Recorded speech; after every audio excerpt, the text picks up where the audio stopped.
Overnight, all traces of human civilization vanished. History, technology, art. From books to digital data, humanity's accumulated knowledge disappeared in an instant. As society plunged into chaos and teetered on collapse for unknown reasons, a savior emerged, the Zeus system. Its creator and origin remain a mystery. The Zeus system birthed the virtual game Olympus. Olympus is no mere game, as the Zeus system can materialize in-game items into reality. Thus, Olympus became the backbone of modern civilization, blurring the line between reality and the game. For 200 years, the world has been a place where game items can become real. This led to a thriving modern era. But a guy sneered at a lowly rat, asking where it was scurrying. This prosperous civilization wasn't so perfect. The so-called spoon class theory emerged. Rankings divided spheres of influence, and Olympus's item materialization fueled wealth polarization. The class system, though not formally acknowledged, permeated society once more. The wealthy grew wealthier. The poor sank deeper into poverty. A world where heroes couldn't rise from the slums. A world where a clay spoon rarely became a golden one. Hanju was among the countless clay spoons. Yet no rule decreed that the lowly must perish. A deranged old man, who abducted him before he was 10, claimed he wasn't born with a clay spoon, but with a gap in his levels and abilities. For 20 years, Hanju endured grueling training in a relentless training ground. He was told he had to become utterly evil, or something like it. So, alongside a saint, a murderer, and the queen of the dead, he resolved to embody ultimate evil. Post-Olympus revolution, humanity's education shifted to virtual reality, with students leveling up at Olympus Academy. After graduating, they'd secure jobs in the Olympus Alliance and earn wealth. That path was standard, so the boy pursued it. But trouble loomed. A man, believing he'd finally found him, seized the boy, shouting he'd discovered the gifted child. He marveled at finding a child with such potential, proclaiming it a blessing that would make him the world's strongest. Kidnapped by a crazed old man, the boy faced a figure embodying raw power. He didn't entirely mind becoming his apprentice, to a degree. Thus began an excruciating phase of correction, an agonizing era of so-called hellish training. The kid asked his mentor if he knew the rumored top player was now said to be level 89. The mentor scoffed, questioning how anyone below level 99 could be called the best. The boy, now 16, had endured a decade of grueling training. Arthur countered that the player was officially number 1, unmatched by anyone.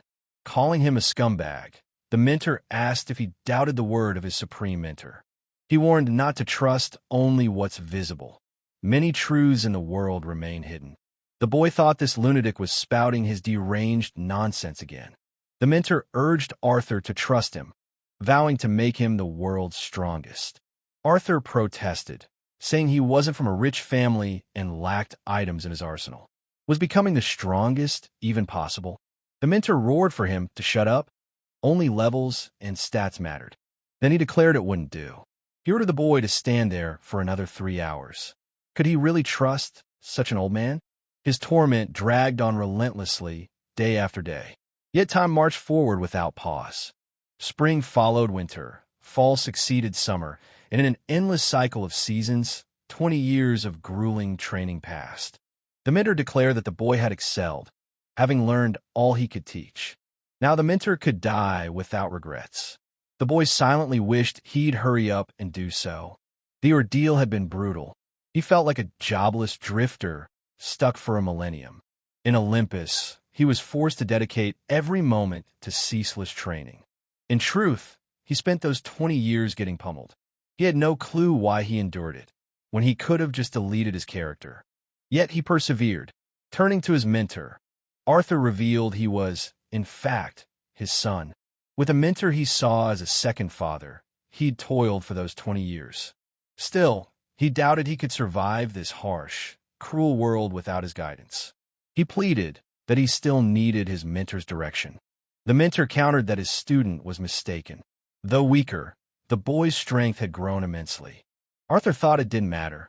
Just give him a quest already. He'd heard dying players often left quests behind. He begged his mentor to keep guiding him.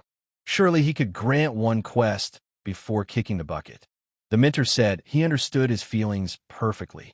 Arthur sensed it. The quest was as good as his.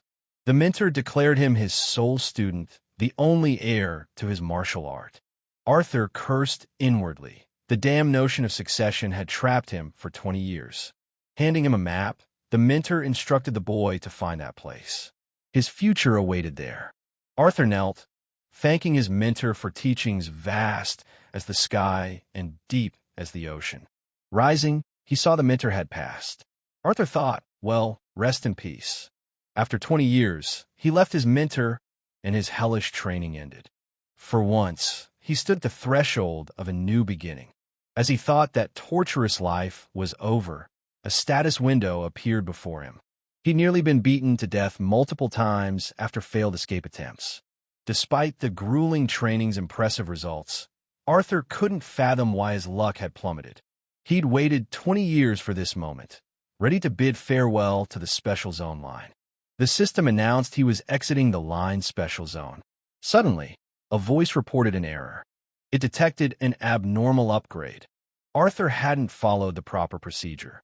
By Zeus's authority, the system would reset all normal levels. Arthur was baffled by its words. Moments later, he lay sprawled on the floor. Arthur muttered his entire 20 years. His status window flickered before him. Was this a dream? Had he imagined it all? He demanded to know what was happening. Why did his characteristics remain unchanged? Had the system only reset his levels? He realized there must be a penalty for the downgrade. Typically, certain skills were restricted. Even his basic skills required at least level 40. Now he couldn't use any attack skills, and equipping level-restricted items was impossible. Arthur questioned why he faced such harsh restrictions. After all, level 1 was the easiest state to climb from. He could level up fast, reinvest in characteristics, and crush monsters with his preserved stats. In truth, his conditions were highly favorable. The jobless drifter's life was over. From that day, his life in Olympus truly began. First, he headed to the newcomer's starting town. 6 years behind others, he'd finally live his own life from this moment. The system announced his arrival in Olympus. Arthur thought he'd missed this square for 20 years. He longed for the street vendors and that serene atmosphere. He was truly back. Arthur headed straight for the hunting grounds at Urkaz's western gate. Guard stopped him, asking his level. Arthur replied he was level 1. One guard said he'd picked the wrong gate. This was the west gate, not the east. He warned that the west gate was dangerous for a level 1. Arthur asked if it was restricted. The guard said no, but strongly advised against it. He couldn't even beat. They suggested he practice at the eastern gate. Walking on, Arthur asked, what if he could handle it? The guard, cutting him off, wondered if the kid thought players revived after death. Still, it was reckless. A quest, guardian alert, activated. It was unnerving to watch a player so suspiciously as it assumed he'd die. Arthur remarked that the guard must be worried, then asked to see the quest details. The guard, watching the guy wave at him, thought, what the hell is he doing? A toothy rabbit was attacking. He shouted for Arthur to turn around and dodge. With one strike, Arthur dispatched the predator. After Arthur cleared the threats, the guard yelled that he claimed to be level 1. Arthur confirmed it. Arthur asked if they were monitoring his level. The guard, skeptical, asked about his equipment. Suddenly, the guard spotted the western gate's menace, a rabid boar, behind Arthur. Arthur calmly said not to worry. The guard shouted that this beast was on another level, urging him to take cover. As the boar charged, Arthur landed a devastating blow. The system announced his level had increased. The guard, stunned, thought he was a rookie. He must be dreaming. Then he called Arthur a crazy bastard. Arthur grinned, agreeing. The Guardian Alert quest was complete, netting him 30,000 gold. He wondered if investing in characteristics would even work out. Then he realized his stats were still at level 99. That wasn't his main issue now. He'd tackle it later. For now, he needed a high-level hunting ground. He mused whether his life would finally stabilize. The reward for 20 years of grueling work had arrived. He felt everything would go smoothly from here. Days later, he was baffled by what was happening. Recent incidents left him tangled in misunderstandings. Players attacked him out of nowhere. They didn't mistake him for a wanted criminal. Arthur couldn't grasp why he was targeted. How could he be confused with someone vaguely similar? He knew there had to be a reason.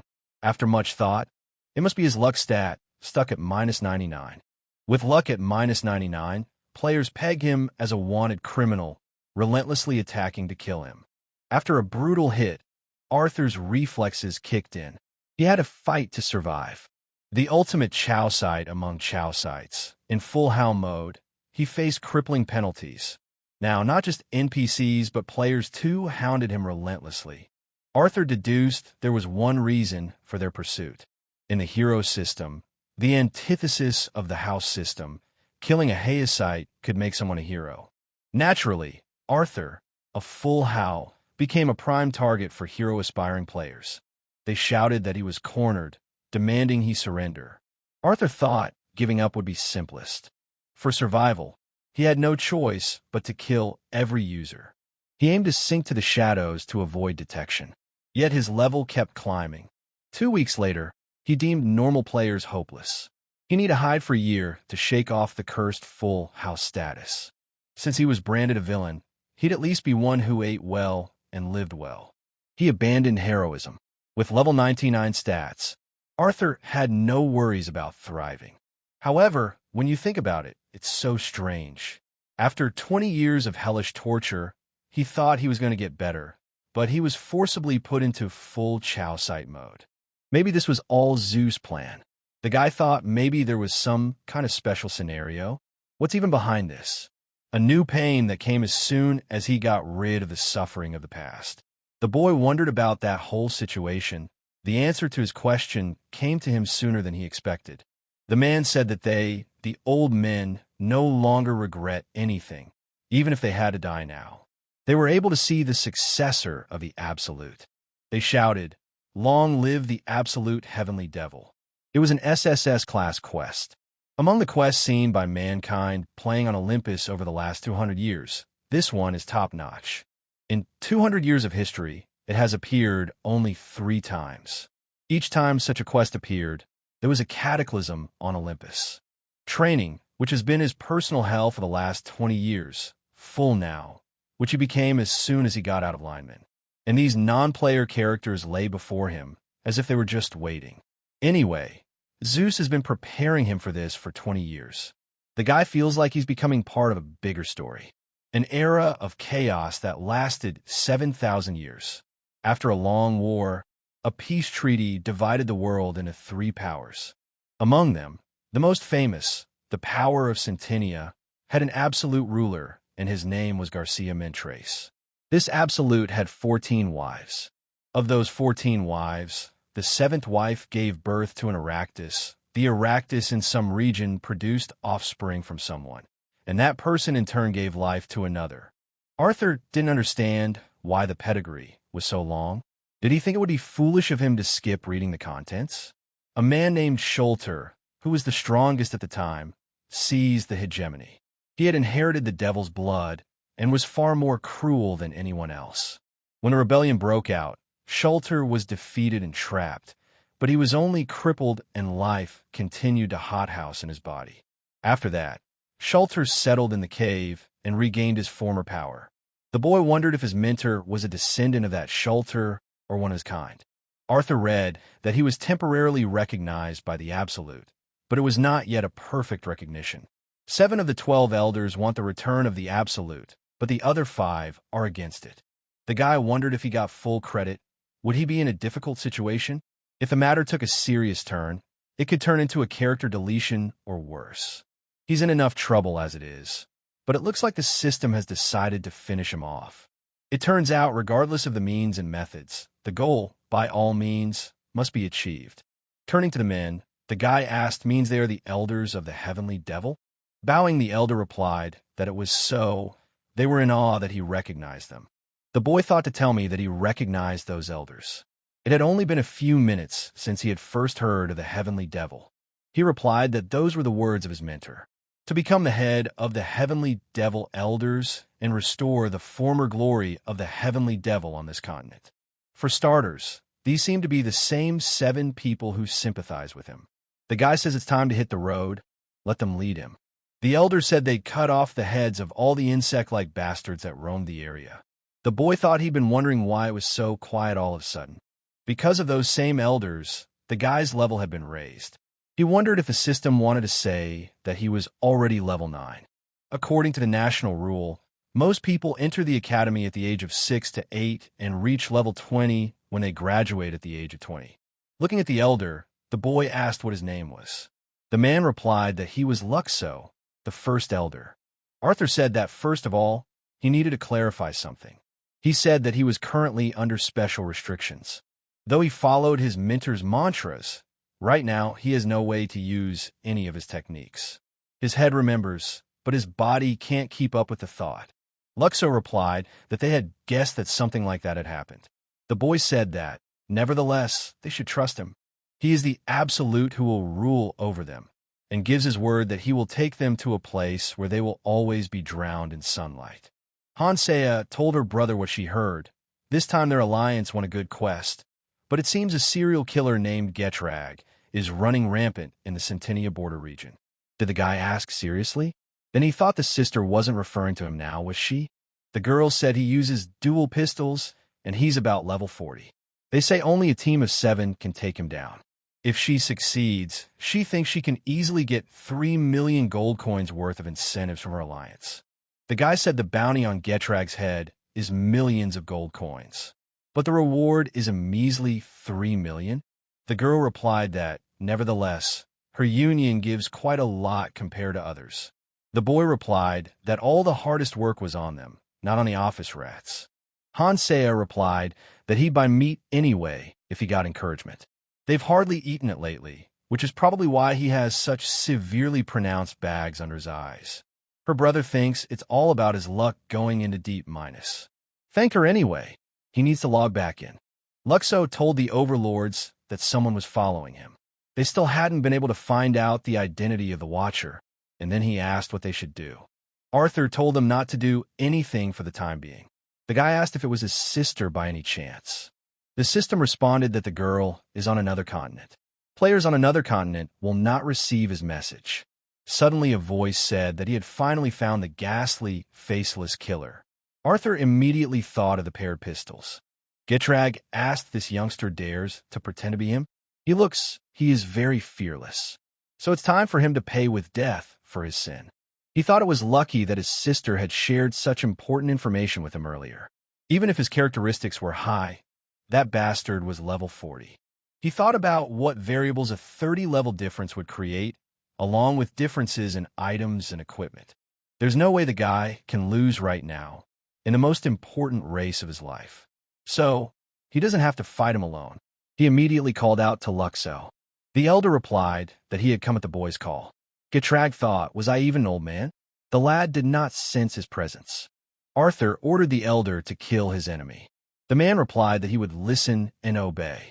Come to think of it, it's just the old man and the green boys, he can handle them. Getrag said he was watching. He found time for idle chatter. If they like to talk so much, let them try to attack first. Arthur didn't immediately realize what had happened. What was that? He had heard that Getrag was about level 40. To be honest, he couldn't even get a good look at Luxo's footsteps. If only the boy could use the spiritual eye skill, then he would be able to read the mana flows. Handing the guy a sack, the elder told the lord to take the head of his enemy. For this the lad received experience points. Getrag's head, it's the head of a famous serial killer. It's worth 100 million gold coins. The guy thought he'd just let things run their course. He couldn't get a job because he was caught up in full now mode. He had no idea that a non-game character would be so easily in his hands. Arthur told the elders to listen to him. Let them hunt all living things around them without making a fuss for his glorious return. The guy will follow whatever scenario or quest the system gives him and play the role of ruler diligently. 2 weeks later, looking at the system, the guy realized he was already level 13. Others take years to raise the level, while he climbs upward at an unheard-of rate. The heaven-conquering mind technique requires at least level 40. When a guy reaches it, that's when he'll have his real start. A company that gets items using full-scale rolling and heavenly devil lackeys. If it doesn't work out to get a job, he can just start his own company. Now the problem for the guy was that he didn't know how he could get rid of the thing. Sitting at his computer, a guy asked where's the best place to sell expensive items. People replied that you should never sell in the real world. Arthur realized that he was drawn into full now mode, so he couldn't use the services of any official establishment in the game. Entering her brother's room, the girl asked what he was doing. The guy replied that she had come just in time. She asked what's wrong. Does he really need pocket money? He replied that it had nothing to do with that. Arthur asked what the girl would do if he got Getrag's head. She said, what are we even talking about? Even if the head is in his hands, why would he give it to her? He could just sell the head and eat hamburgers for fun. Suddenly, he said he'd get the damn head, so he offered to split the proceeds for it 50-50ths. The sister wondered why he suddenly spoke in such a serious tone. What kind of incoherent nonsense is this guy talking? The girl replied that the brother knows what Getrag's supposed level is, right?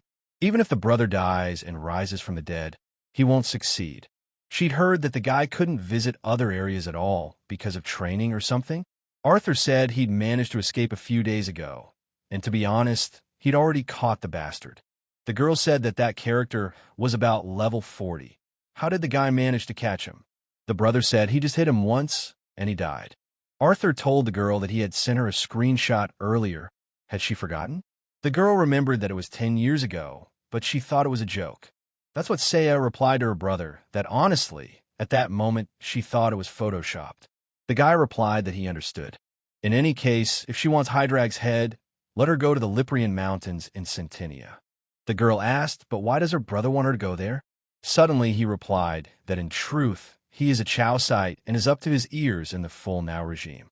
Standing at the gate, the girl said she had some urgent business in the Liprius Mountains. One of the guards replied to the girl that she would die there in the clutches of some monster in no time. The girl replied that it was okay. Anyway, everyone comes back to life. Eventually, she did get there. The men said they warned her. If she dies, don't let her blame them for what happened. She took the morning off, so if her brother lied, the girl would finish him off with her own hands. As she walked through the forest, she realized it was too quiet, even though the guy said he'd gotten rid of all the mobs. She wondered what that strange feeling of emptiness was, as if not only the monsters but all living things had been destroyed. Putting a hand on her sister's shoulder, he asked if she had come. Screaming, the girl asked what he was doing. Scare the hell out of her. He could have at least hinted at his presence. After which she said, not that she was angry, but what kind of energy was that? Looks like her brother is really wallowing in full howl. If it's that serious, just don't let him say he managed to kill a non-player character. The boy replied that one way or another, let him hold Getrag's head. The girl didn't believe what was happening until the last. She said you could go crazy, which turned out to be true. Then she asked how her brother did it. She still can't believe what happened. The guy confirmed that it was indeed the head of the wanted criminal Getrag. The quest was passed, and the girl receives 100 million gold coins. She realized that if she got exactly half, the girl could buy all kinds of her favorite burger. A memory immediately appeared in front of her eyes. She asked what happened to her brother. Does he eat something weird during his training sessions in the Olympus game? Why does he constantly spend his evenings cuddled up on the toilet? The guy asked 99 million gold coins. They seem to be talking about splitting the bounty equally. The sister replied that it was his first earned money after those 20 years of torment. How could she take half of it from him? 1 million would be enough for her pocket money. As she ran away, she shouted that she had taken the morning off, so she had to go back. In the evening, the girl would buy hamburgers and offered to eat them with her parents. The guy thought 99 million gold coins, including the exchange, fee, and tax deduction. That's about 80 million won. He made 80 million at one time. As expected, this is the quest of a lifetime. The SSS-rated quest has not even started yet, and he already has so much money in his pocket. If the main quest is completed, He can't even imagine what reward awaits him. He needs to reach the 40th level as soon as possible and continue the quest. To do this, the guy will try to accelerate his growth even for a minute, even a second. Investing in the future, the answer of course is cash, isn't it? Turning to his sister, Ju Hyuk asked her to please buy the items instead. The girl replied that she had just returned from work. The brother said that if his business went well, he would give her 300,000 won every month for pocket money. The girl said 500. Saya felt like she was working overtime. All of the items he had acquired thanks to his sister were experience-enhancing artifacts. A small growth ring, a training necklace, a bracelet for someone who grows, a belt for someone who grows, and an earring seeking to increase experience. The total amount was 70 million gold coins. His first money he'd ever earned with his own hands. His sister said she didn't know why he asked her buy it. But if he's going to make her run small errands in the future, then let her put up a teleportation point. My brother said okay, then asked how much it cost. She replied that setting up the first teleportation point is 3 million coins. After that, they will charge 300,000 every time they use it. After that, she said she'd better hide all her accessories using invisible mode because it all looks terrible. The guy thought that from now on he should earn even more. First, he had to finish what he had started. Arthur told the elders they were moving out. First things first, leveling up. The guy asked if this was the Grzef Mountains. As it turned out, he was already being watched. The man asked who the guy was. Is he a chaos guy? The assistant standing next to him said that was perfect. He just needed a reputation boost. Afterwards, he asked, doesn't he look weak? The items are all basic. He must have died a lot on the way there. The man replied that he didn't know about that, but one thing was certain, he couldn't even detect them. His field of vision is extremely small, so he's probably a novice. Without thinking long, the man shouted to his aides to get everyone ready for battle. The guy thought no mobs? Suddenly, the system warned him that an outside force was about to take over his body. Watching Arthur, the boy asked resisting the binding spell. They thought it looked like he was from a group of priests. However, all of his items are mediocre. It seems like he's had a lot of die and lost all of his artifacts. A guy only needs to kill one fool how to rise to the League of Heroes.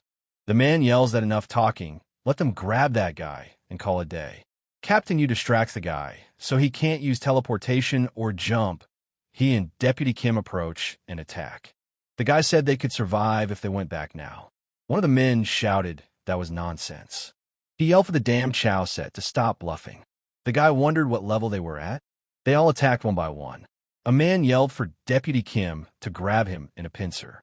The guy thought it was strange. The experience wasn't diminishing. Arthur said, Great Sword level 40. Would the build be about 20?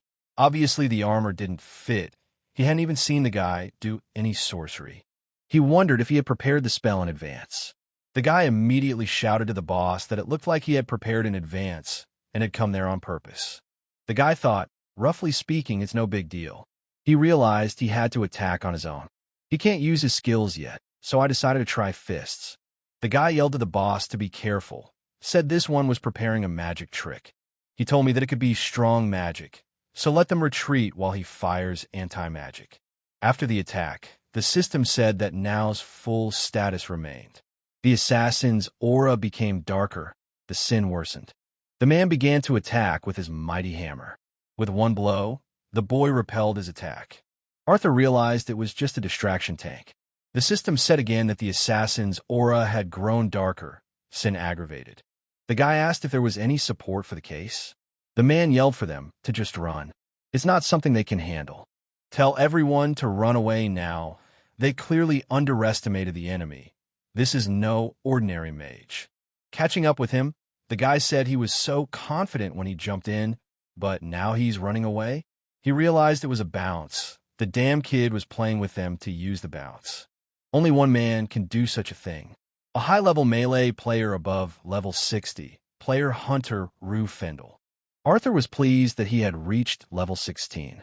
The system said he showed the strongest image of a man who would not forgive those who tarnish his honor. Suddenly, Luxo appeared next to the Lord. He said he had something to show him, and then asked him to follow him. This was the lair of the heavenly devil. The boy thought about the fact that they had been walking for a whole week, a whole 7 days of hiking. He didn't understand why the village was so far away. Suddenly the man asked him to follow him, and he followed. Why couldn't a portal be opened in the center of the desert? Arthur thought it was good to have an acceleration point during the hike. But after that they spent a week just stomping around. No animals, no monsters, nothing. For a whole week, the guy drank nothing but water. He's still on the edge of his 99th characteristic. Suddenly the elder told his lord that there was a village ahead. The boy thought at last, if he had not arrived, he would soon eat. Walking a little farther, he said there it was. Arthur asked if it was definitely there. Luxo said yes. The guy thought the whole thing was kind of awkward, as if his mentors hadn't told him something. The people rejoiced that their absolute had returned, their savior had come. It was definitely their absolute ruler. To activate the small quest to rebuild the destroyed village. The boy thought that he should at least rebuild his body first. Prophet Carl said they had finally arrived. Calling the boy highly honorable, the prophet told him everything. He said that long ago, 12 elders had grown up in this area to hide from the eyes of the empire. They traveled the world in search of the descendants of the Absolute. This neighborhood is an environment with no monsters or animals. All this time, the people there have been hiding in poverty, endlessly waiting for him to come. Arthur asked if it was impossible to bring supplies from outside. The prophet replied that it was impossible. All the inhabitants were imprisoned there, including the elders. Nothing could be brought into that area from the outside. The guy realized that eventually, the first thing he'd have to do was feed people. Turning to Luxo, he asked how long the people there could live without him. The man replied that at most until the full moon. The boy shouted to the men that he knew how hungry and sad they were. Arthur was so absorbed in training that he couldn't take care of them. But now it will be different. He swears to give his last shirt for them. There's enough time before the full moon. Let them wait a little longer. The boy ordered Luxo to follow him. The two of them would be faster. Let the other elders stay there. They realized they were running out of time. He said that when they got outside, he would have them clean up all the monsters on the hike, and if any mana or items appeared to me, he would bring them to him. Arthur thought it was a quest. He could easily accomplish it if he tried just a little bit harder. Seeing with his own eyes, Luxo said that the Lord had indeed prepared everything in an hour. The boy replied that, of course. He told to get you back quicker. The guy had prepared something that could be assembled quickly, but for now, they would start small. As it turns out, a few days ago, the guy texted his sister. He asked her to bring him a magic sack and 800 cans of porridge. Let him come to the sticky mountains like that time. The girl didn't understand what this was all about. With the help of his sister, the guy would prepare the food in advance. She asked why would he do such a thing. Arthur replied that he would pay for everything. Seiya asked the blue stone, what brother has a sponsor? How did he get such a precious thing? He told his sister to sell it, and he could have 10% for himself. I thought he must have gotten very lucky. The guy added that he'd have her buy him 3 teleporters. Luxo got this blue stone on a hunt. He needs to buy a teleporter and assign a point to the Lepres Mountains, then the Heavenly Devil's Lair, and the Heavenly Devil's Village. He had managed to drastically cut down the time that would have taken over a week by walking. 3 teleporters was expensive, but that was okay. 12th Elder Eder pondered that the fellow had left the Heavenly Devil Village, leaving the borders unattended. Since he called himself the successor, let him be it properly. Elder Luxo let him follow it to his heart's content, but not all elders are of the same opinion. If the Heavenly Devils do any harm or lie, they must react. Suddenly, he was distracted from his thoughts by the cry that the Absolute was back, and with such a huge pile of stuff. When they went outside, the elder asked what was in there. The boy replied that it was food. He said that he would like to give them milk and honey, but if you give fatty food to those who have been starving for a long time, you can get sick. So let them trust him. The 12th elder didn't understand where he got so much food from. People couldn't believe it was food. They talked about finally eating. They shouted that nothing is impossible for the absolute ruler. Turning to one of the elders, the boy asked him to share everyone's food along with Luxo. Those leaving, the boy shouted that he would be the first, then asked them if they trusted him. The elders said they did. He realized that both food, shelter, and clothing needed improvement, but for now he would have to work hard to get food in. The 12th elder asked the Lord if he could come in for a while. The boy replied that he could come in. Turning to him, the elder fell to his knees and begged to be spared for his disloyalty. He will doubt his master, but he is their true leader. Arthur thought of it as a long-term project, but one man had already changed his mind. Sitting down, the boy told Eddard that he was still missing a lot. His options are very limited. He realizes that the elder doesn't believe him. After all, the boy would have done the same thing in his place, but he said he would believe him. So Arthur would repay his trust. Eddard again apologized to his lord for his disloyalty. The guy is already level 19 and getting boost points. It's not a bad idea to test the characteristics and go to that very place. Luxo said that if he moved on, he would arouse the Empire's suspicion. Eddard would be better taken. He has good stealth skills. While in the Lepery Mountains, a guy said he was seeing a bear there for the first time. Is that a giant bear? Eddard asked the Lord if he should kill him. Arthur replied that he shouldn't. He thought about the fact that the giant bear was about level 40. A big monster of the kind, usually caught by a group of 5 or 6 people. He remembered the last time he'd had a fight party alone. The guy realized he was only one, so he would be able to catch him alone. Eddard said that this was definitely their lord. The boy replied that he thought he would at least fight. Why was the bear so weak? Did he think the monsters were weak or the guy was strong? Anyway, one thing's for sure. Arthur said they're moving out. With that, we can go to the Adamantium dungeon. The man replied that he would listen and obey. A few days later, they found themselves at the entrance to the Adamantium dungeon. The elders said they had arrived. Eddard told the Lord that there were many footprints inside the dungeon. The boy replied that of course there were. This is a beginner's dungeon located near Urka's, the starting town. Since there you can get boost points for completing a level of appropriate difficulty. This place is just teeming with academy students and instructors belonging to the Grand Alliance. The guy thought he took down a giant bear with one punch. How good are big union instructors? Arthur told the elder to go. As long as it's discreet, let him follow. It was the safe zone of the dungeon. The boy told his friend that it was his second time there, but he was still nervous as hell. He replied that he would like to clean up the dungeon completely this time. Suddenly, the guy asked if there was a chow site in there. They decided to inform the instructor right away. The boy shouted to him that there was a chow site there and that the instructor should go there as soon as possible. As he approached, the instructor asked what kind of bastard had lost his fear there. As the guy hunted monsters throughout his journey, he came to the conclusion that when he kills monsters with his own hands, items don't fall out. Looking at the status window, he thought that just let it not show that because of that thing, the probability of items dropping out was lowered. The consequences of luck going negative are too great.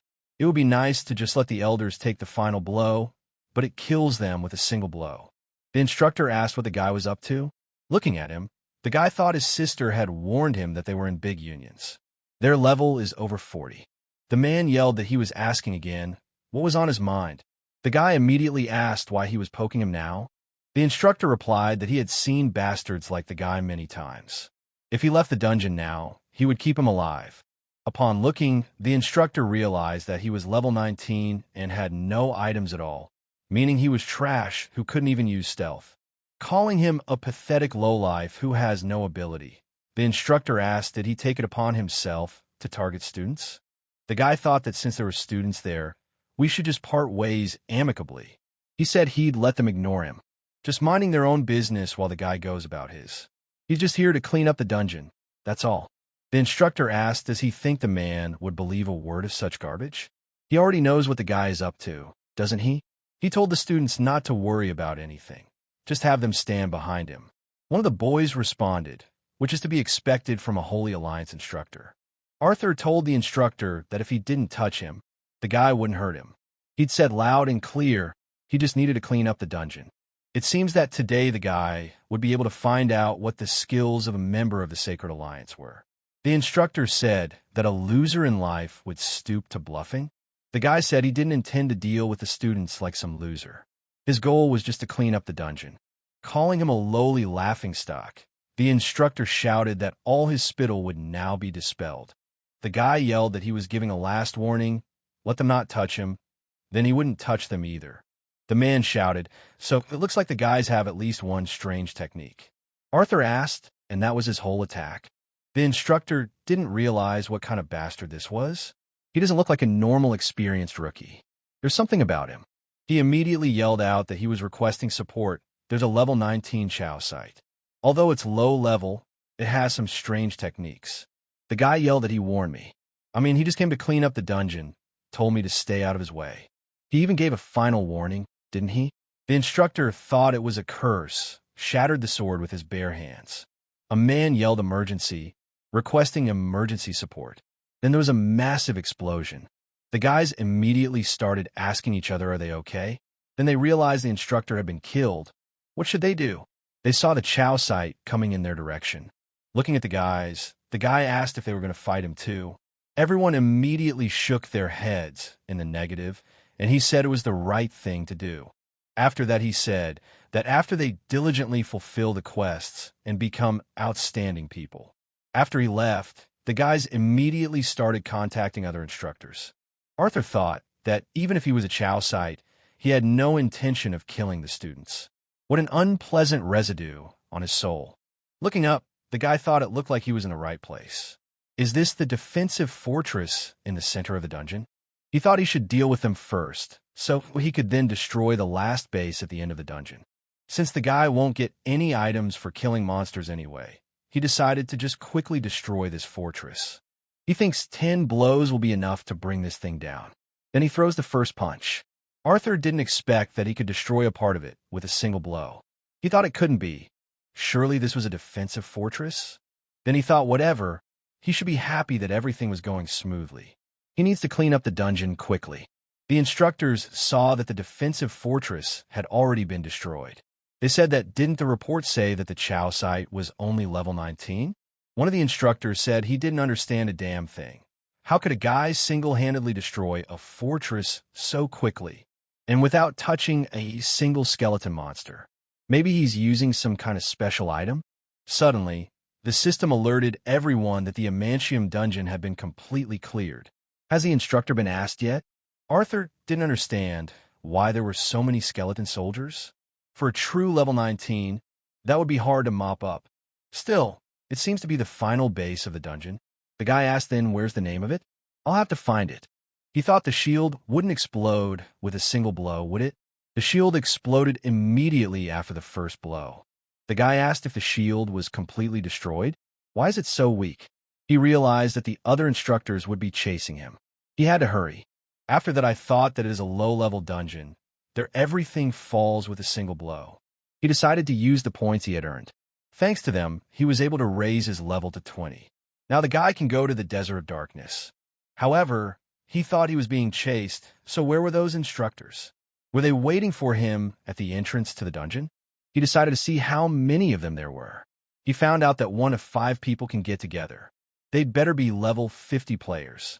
Looking at them, the guy said there were more of them than he expected. One of the inspectors shouted for them to listen to the enemy leader. Glancing around, the boy asked if there was anyone else there besides him. Arthur thought that Eddard had rolled back his disguise. The instructor realized that in the event of a battle, his forces would attack the students first. She said she knew exactly what he was aiming for.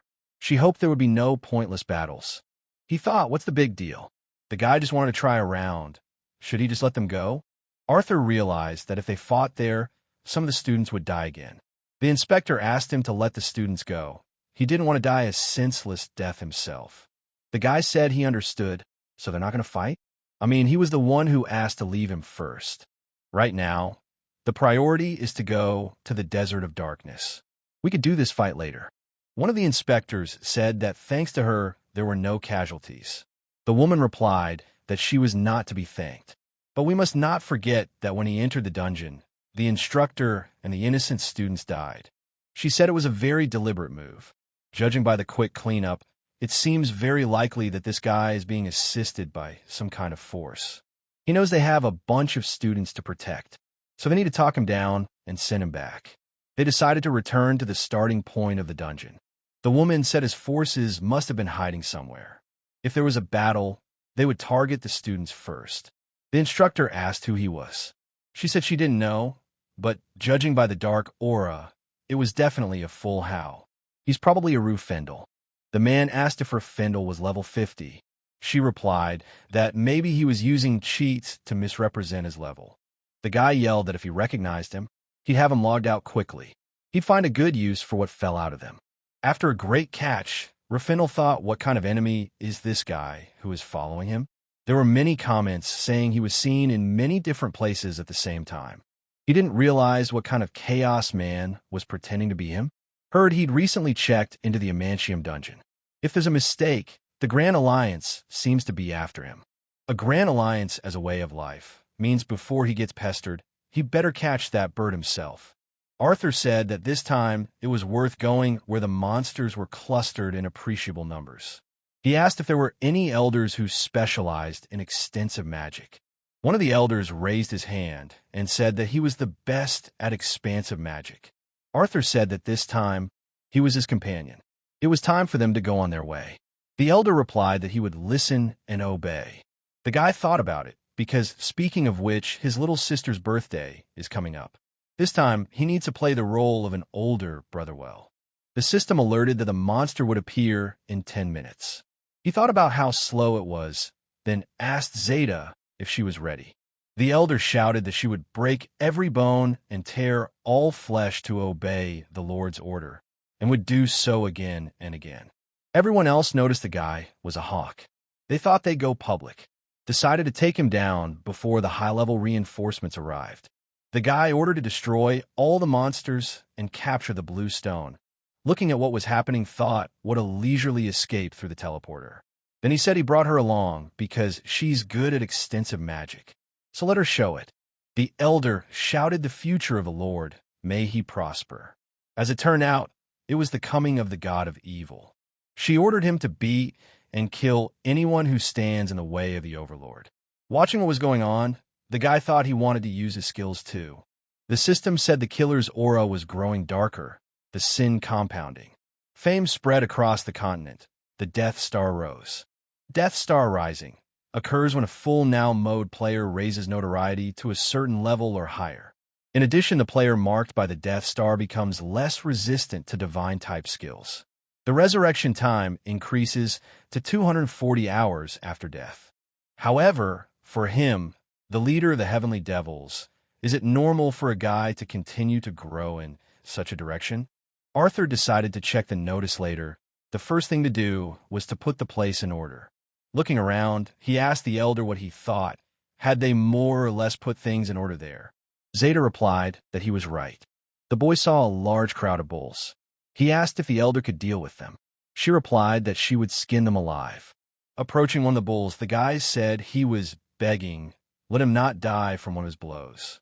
Looking at the lying bull, the guy said that although he had envisioned something like this, she struck again. Well, it can't be helped. At least the elder will have something to fall back on. At least he's getting coins. Watching them from the sidelines, one of the guys said he'd never seen such crazy bastards. He asked if it wasn't an automatic attack.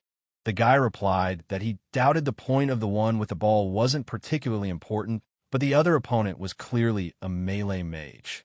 Judging from the damage it dealt, it clearly specializes in attacks. When they attacked as a group earlier, they couldn't even move. So he's at least level 50. The elder shouted the words to their honorable lord, after which she said an all-encompassing lightning strike. Watching her, Arthur thought how professional. Turning to the elder, the boy asked during the skill cooldown, have him collect the blue stones. Zeta replied that it would be done. Looking at the blue stones in his hands, the guy said that speed that normal players never even dreamed of. The system alerted us that the boss monster had been summoned.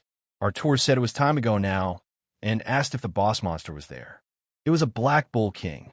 The boy said it was the first time he'd ever seen such a thing.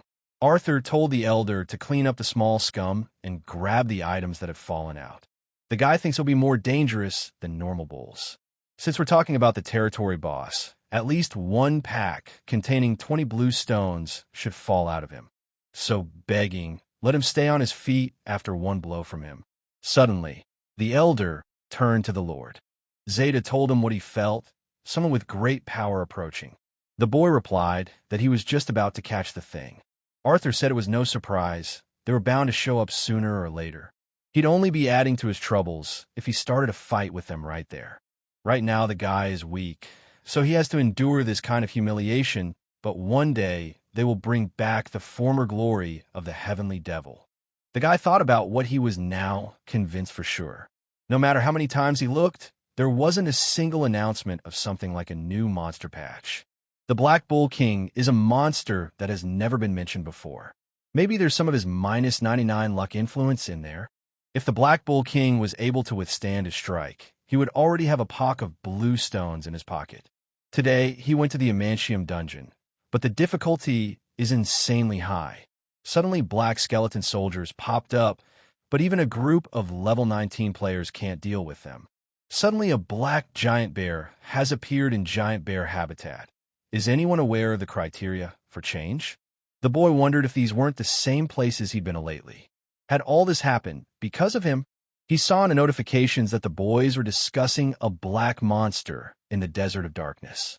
Arthur thought it looked like they were talking about him. He said that the Chow site destroyed all the bull monsters and retreated at the site of the Black Bull King. After destroying him, they received 3 packs of blue stones, each containing 30 pieces. The guy was yelling 90 grand of blue stones. That's almost 450 million gold coins. Right in front of his nose was 450 million. Because of all the expenses, the guy ended up with only 15 million won. With that amount of money, it's not hard to buy a birthday present for his sister or provide for his own food. But to be honest, with such a paltry balance, thinks he'll never buy a house or a car. Since the low actual level, there are many areas that the guy can't visit because the skills are also blocked. The guy said that it was a monster whose overall characteristics had increased significantly. He really didn't look like an average monster. The man replied that they should continue hunting as before. They will increase the number of people if necessary. They have plenty of regular players that can be easily replaced.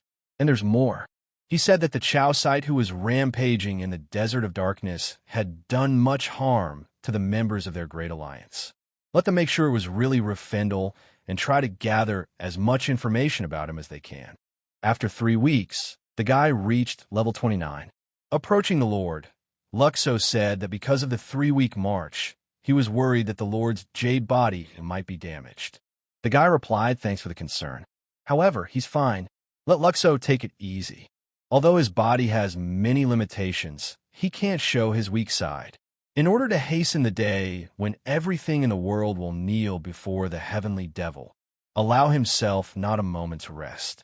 So the guy will keep running with his eyes forward, so let him put the worry aside and give him support.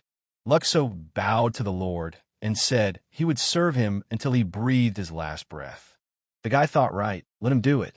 All for his future apartment, for his future imported car, and for the ultimate goal of the building owner. My sister asked if the guy got a quest too, right?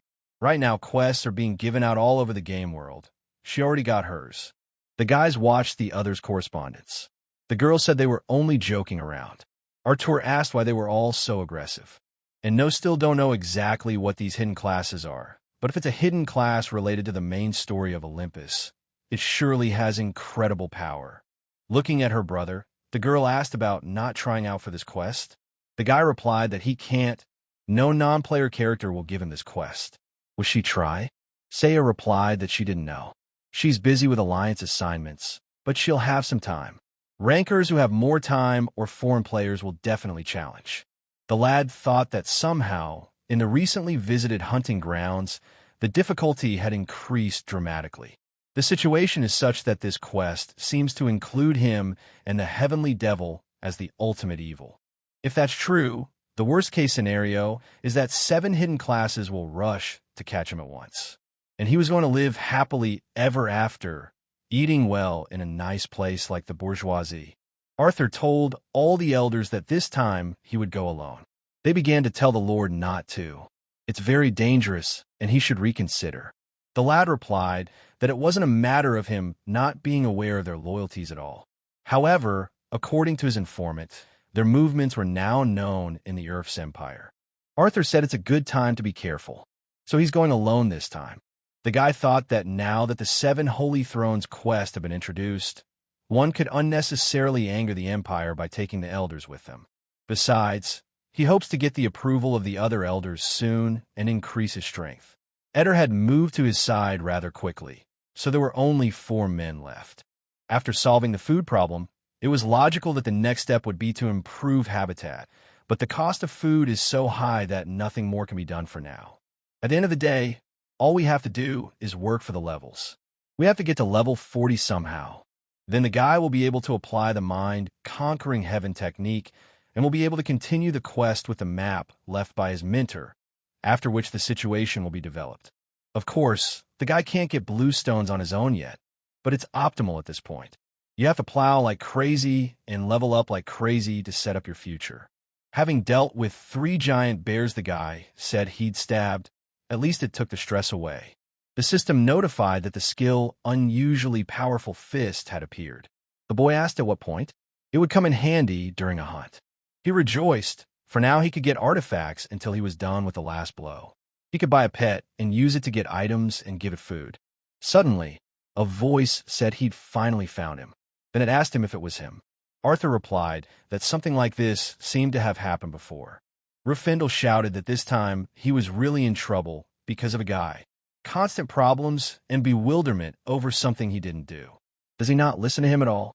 The guy is referring to the big union boys. Looking at him, Arthur asked him who he was. Rufendel asked if he really didn't know him. Does the guy have a conscience? Is he messing around or something? Calling him a funny man. Arthur replied that he really didn't know. The guy replied that it was absurd. He yells out that his name is Rufendel, who the guy's claiming to be. He's there to catch him and turn him over to the goddamn Alliance. Then he said it was a good time to get on your knees and beg. The guy should pay for using his name. After which he asked him what he was afraid of. If he obediently surrendered, he wouldn't kill him after a few blows. If he calmly surrenders and admits his guilt to the Alliance, he won't be touched. Suddenly, Arthur asked if he wanted to fight him himself. Calling the guy a goddamn bastard, Rufendel replied that he was trying to be nice to him as a full how. The guy realized it was the nail of death, but Rufendel's main weapon. He only had 3% left to level up. The guy was definitely a level 50 player. Arthur thought that since he wanted to play for real. Looking at the guy, he has a special skill. Now it looks true that he killed the Alliance captain with 1 punch. However, with a skill of this level, the delay would inevitably be long. Looking at Rufendel, the boy asked if he had hit it. He replied that he had just missed the moment a little. Arthur said he was sorry, because he had a good punch. Maybe he could have hit him a little harder. Rufendel realized that he was talking such useless nonsense at a time like this. Obviously, it was to buy time to recover the skill. Common sense would dictate that if the next skill was ready for a conflict situation, he would be ready to run away right now. The guy wouldn't be safe if he hit him now properly. The player is defenseless during the cooldown. At some point, Rufendel realized that the boy was much more cunning than he thought.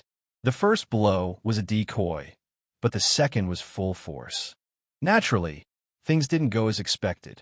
The guy thought that it would be easier if he could use at least the mind gaze skill available at level 55. Rufendel shouted that this was the real end. Now he would show him his full strength. Only let him. He must face the Grand Alliance. There was talk that Rufendel had one particular way of killing. Was it the heart attack? The guy thought then, there's a secret weapon on his side too. It's a simple punch. Rufendel shouted that it looked like the guy just didn't have any usable skills left, but it was too late. Rufendel didn't understand what the hell was going on. After all, the attack using the heart attack skill was successful. The boy didn't understand where the monster-like son of a bitch had come from. Looking at his body, Arthur asked if he was really dead, or did he just pretend to be dead? Had the earlier attack destroyed all the defense spells? He figured that if the guy had no defense, why the hell was he even rushing at him? Arthur thought he was strong. His attack using the heart attack skill didn't even take away 10 units of his health. The guy had a hunch that he had underestimated his damage. How could one fight when the defense failed? And what kind of full how player was it that didn't even lose a single item? Rufendel was surprised that not a single item had fallen after his death.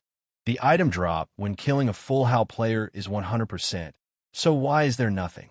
The guy thought he was glad too, but he also wondered why. As he gets closer, the guy sees that he has destroyed all of his items. He didn't understand why the items were destroyed. The guy had given some gold bars for them. He said that since all the items were destroyed, it makes sense that nothing would fall out. Either way, the level 50 opponent doesn't seem to pose any threat to him. Methinks he's pumped up enough to go into high-ranked hunting grounds. Calling him a damned imposter, the guy yelled that he would catch him, by all means. As it turned out, he was enslaved to the soul. The man said what a fine piece of material. He managed to get his hands on such a first-class corpse. Luck was clearly on his side today. The guy didn't realize who he was. Appeared out of nowhere, and what did he intend to do? He said it'd be nice to get the guy he fought with, too. That's okay, though. He's fine on his own. The system said there was a special interdiction. The boy thought he'd come back to life. If he didn't lift the ban, his soul would be bound forever. The man said that now it was time to do 10 push-ups. The guy asked what kind of crazy shit is he talking about? Why on earth would he do something like that? The system says that soul slavery is in effect. If he disobeys the caster's command, he will suffer terribly. The caster said that as long as he listened to him, he wouldn't feel any pain. The boy thought that he had never heard of such a skill before. Could it be a skill belonging to a hidden class like necromancer? Judging by his manner of speech, he seems to be a young man. If he greases him well, he might be able to win him over to his side. Turning to the host, the guy asked he had said earlier that he wanted that guy's corpse, right? He would help him with that. Saya asked if her brother would really buy her hamburgers. As many as she wants? The guy said yes, let her order. Although he has to make a lot of effort to feed and take care of the village of the Heavenly Devil. But now the guy does not cost anything to buy a hamburger for his sister. Looking at her brother, the girl asked why he suddenly cared about her so much. Before he put a strict limit on buying one single, miserable hamburger. The brother replied that he had a request for her. The girl asked if he wanted her to buy something again. Arthur told his sister not to take anything he said as a joke, because the question was serious. The girl asked what was the strange atmosphere. Is he going to take away her hamburgers? The guy began to say that now his luck is lame on both legs, with monsters all clear, but even when killing a player full now, nothing falls out. At least up until this point, there had been non-player characters around to help him, but now it had become difficult to use even their services. In the current situation, thinks the pet would also prove to be burdensome ballast. He asked his sister what she thought about starting a firm with him. The girl asked him if he was serious now. Who even starts a firm nowadays? The boy said it would be a different kind of firm. She replied that if the entrepreneur doesn't have enough information or funds, the cream of the crop is usually skimmed off by the big union and the firm eventually goes bankrupt. How about we weigh the pros and cons again? The brother replied that he had already thought it over. Therefore, his proposal is not spontaneous. The sister asked what he intended to do. Arthur replied, let him listen carefully to what kind of firm he was going to start. The director said that last time in the Desert of Darkness, they lost many union members. He's talking about that chow site that doesn't kill if you don't touch it. The president replied, that's why they sent recommendations from everywhere. When meeting full HAL with no items, leave him alone. The man replied that that chow site didn't seem to be Rafindle. Have them look at the video. He said the tape was recorded the other day. There was a fight between Aru Findle and that full HAL. The president replied that he was impressed that the man managed to get such a video. Rafindle seemed to have made the wrong choice as well. Even though the defense magic had been destroyed, he rushed into the attack lightly. The director responded that the president was right, and the analysis, based on this video, concluded that he is a high-level melee fighter. He looks pretty young. There's an assumption that he's gotten a hidden class. It seems that due to his young age, he doesn't know how to fully utilize his abilities yet. And while gathering information, they managed to get a promotion quest from one of the noble non-game characters. The president asked what was its content. The director replied that all they had to do was to catch Ramtadian. He said that at present the nobles thought of Ramtadian as a full HAL. The president asked if he was not too different from the one in the portrait. The man replied that to be sure, they had asked the nobles to confirm whether it was indeed the same person. As a result, they came to the conclusion that this is what the system currently thinks. The president replied that as long as they get the promotion points, everything else is irrelevant. He asked how many units of strength he would need. The director replied that 30 people would be enough. He thought it would be enough to pay 100,000 won as consolation money in case of deaths and 3 million won as incentives for those who contributed the most to the raid. The girl asked if they thought it was really enough. Still, their lives are on the line. Though it's a death inside Olympus, the pain is real. The director replied that they have the necessary growth points and all their union members are committed to the company, so they will work hard. And most importantly, shouldn't everyone work hard when they are young? The president said that he too thought that 3 million would be enough for performance. The director added that there was a bounty of 700 million gold coins on Ramtadian's head. 200 million belongs to the president, and 100 million will go to each of the 3 board members. Then, after paying out consolation money and incentives, they will divide the remaining amount among themselves. Smiling, the president thought that 3 million was enough. It didn't matter if their union members died or not. The main thing was to keep the money flowing into his pocket. The sister, the guy asked if she was there yet. Did she find everything he asked her to? The girl replied that yes, it's all there, but is it really enough for him? It's all just ordinary magic for beginners, isn't it? And much less efficient than what a wizard class can use. Even so, it's not like he wouldn't have time to study while changing classes. With his level and ability, the guy would have already changed classes. He asked if his sister had heard of such a thing. Even a weed can become a sword if you become a sword master. The girl replied that no, she had not heard of it. If a player with excellent characteristic strikes, even the simplest strike can become a special trick. Too bad his characteristics aren't good enough to play a one-fist punch man. The girl asked, brother, what? You really haven't changed class yet? The guy asked, so what of it? Seiya asked where was even seen? A person with those abilities and yet no class? Does that even make any sense at all? She believed him and even wrote a resignation letter. She's speechless. Her brother has to be responsible for her. She's in on it too. The guy replied that he knew, so he was grateful to her. She told him that she had no experience in using magic with characteristics like his. As an experiment, she suggested starting with healing. The girl said that after all, it's just normal magic. Honestly, doesn't it count too effectively? He still offered to try it first. With characteristics like his, it's bound to have an effect. The guy used basic treatment. The sister asked him if he was done. Would she drink the potion then? The boy replied that he would let her look at her life first. The girl wondered why the strip was full. He replied that he thought it was enough to heal her and would now give her a boost, so let her try to fight. Seiya asked who she should fight. To catch a skeleton? The guy replied that someone already showed up. The girl asked from behind, who could be there? Turning around, she saw a giant bear. She asked her brother, does he want a girl to do him? But he usually does it in a group. 3 minutes later, the girl had a giant bear. She was screaming that she was going crazy. It was crazy. The guy asked her if she believed it now. The girl shouted that she found the blue stone. So she earned 5 million won on her own. He said that if she gave it to the union, she would get 100,000 won as a reward.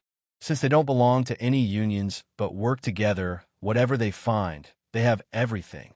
The guy said that he was going to level up in the Desolation of Darkness to 45th level, then asked his sister if she was going with him. She said sure. While in the Desert of Darkness, after reciting some spell, the girl used a lightning strike to slay all the black bulls. Her brother told her it was a great job. A blue stone fell out. The girl was happy because she and her brother already have 18 blue stones. If they sell it all, it's 9 million won. She couldn't contain her joy and shouted about being able to open her own burger place. The guy thought it was probably because of the black monsters. There are hardly any people around. This place isn't as popular as it used to be. Someone from behind decided to attack the guy, but he fought him off with one punch. Afterwards, he said that someone was still there. My brother asked the girl to pick up the items if I did. She replied that she would, after which she asked if it was a robbery. The guy replied that everyone thinks he's a low-level Hazit, so they don't attack first, only those who attack them. And since they attacked, the items belong to them. Saya said that they seemed to have pretty high levels. The guy replied that at a guess, level 50, and a whole squad of allies. Turning to her brother, she said it was a raid on his soul. Then she asked him what he was standing for. Time to run. Looking at the nearby troops, the guy replied that it was a little late to run. The girl thought about the fact that they were dead. He whispered to his sister not to worry. Then he asked her to step back a little so it wouldn't look like they were on the same side. Looking at them, the guy asked just how many men did it take for them to overpower him alone? If they didn't attack first, he wouldn't kill them. The director yelled that it was definitely him. Just keep your distance. Keep your strategy in mind. He shouted binding magic. The guy asked, oh, didn't he make himself clear? Not attacking, not killing. The man shouted that if they were blocking normal magic like that, let them stop. The director said that even though he's at a high level, Ramtadian has a melee class. Basic magic won't do anything. If you block it, the ranged players will immediately form a skill combo. After a tremendous explosion, the guy asked what else is Ramtadian? Last time it was Rue Findle, now this. Looking around, the director didn't understand what had happened. Did everyone die? What do you mean? Why are they all dead? Isn't he a master of hand-to-hand combat? He thought that although the guy was using basic magic, but this mage had such power, if it's a high-level wizard, he wouldn't be bound because resistance to slavery would be high. But even now, he's standing still. Should they flee the field? Arthur replied that either way, they would die if they were affected by his magic. She told him that it was the first time she had ever seen a fireball that big. The guy replied that he didn't know it could do that either. Turning to her brother, she asked if he was in captivity now. The boy replied that he was not. The sister then asked why he was not moving and was just standing still. He replied that he was talking to her, and the fireball's cooldown wasn't over yet. He wants to use it against him a few more times. Looking at her brother, the girl realized that she could no longer consider him a reasonable person. The system said that currently, it would take 50 seconds to recharge the fireball skill. The guy thought the duration was about a minute. Annoying.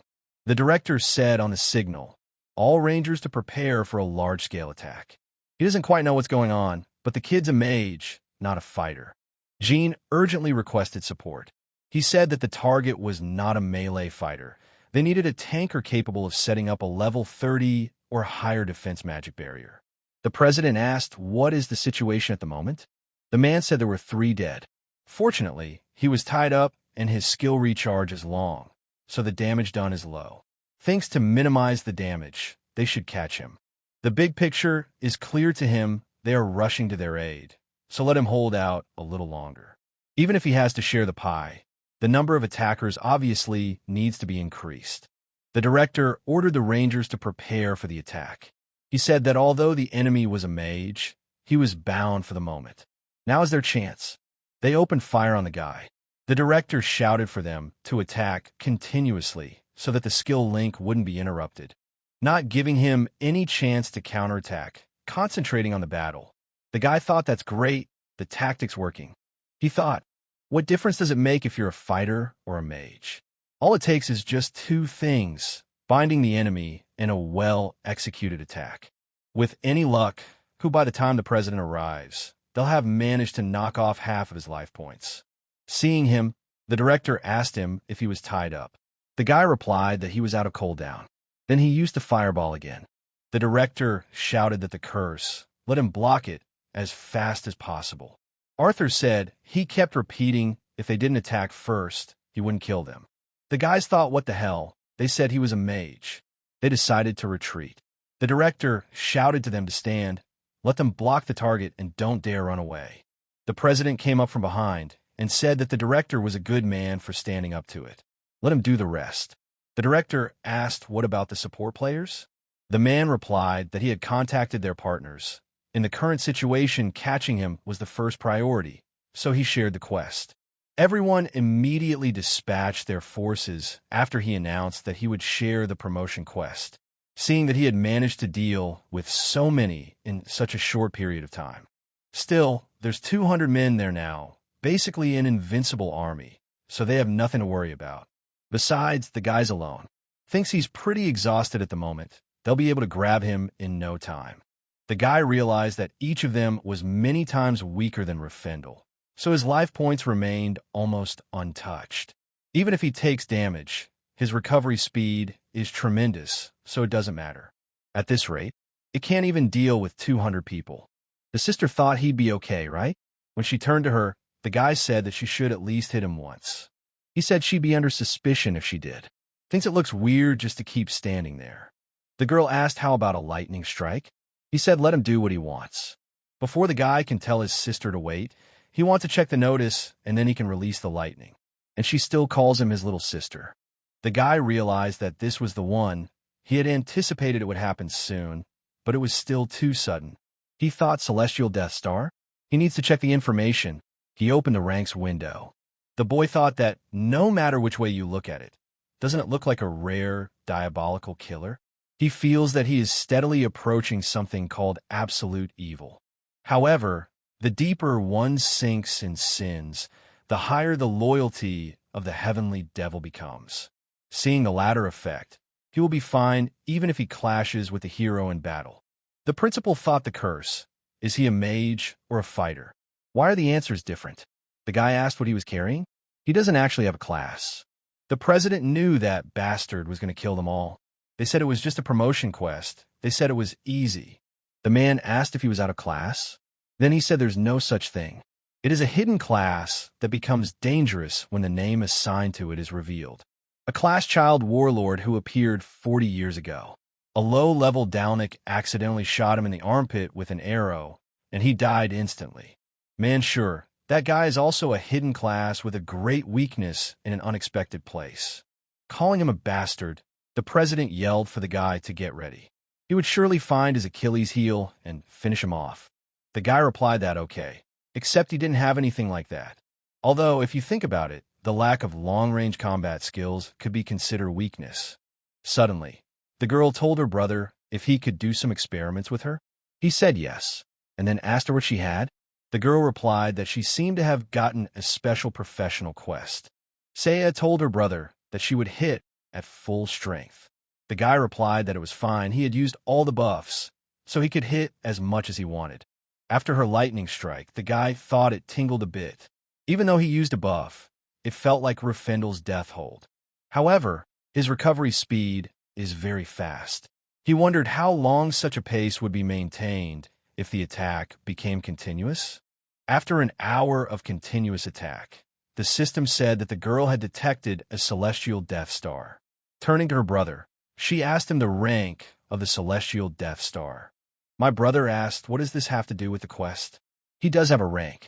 Then he asked his sister to wait and said he would deal with the monsters and come back. The system was saying that the celestial Death Star was panicking. The girl thought it didn't look like her brother was panicking, and he's not trying to escape at all. I asked my brother to get as far away from her as possible. He said he was going ahead, and if anything happened, to call her. The system said that the celestial Death Star has escaped. It fully satisfies the conditions of the class quest.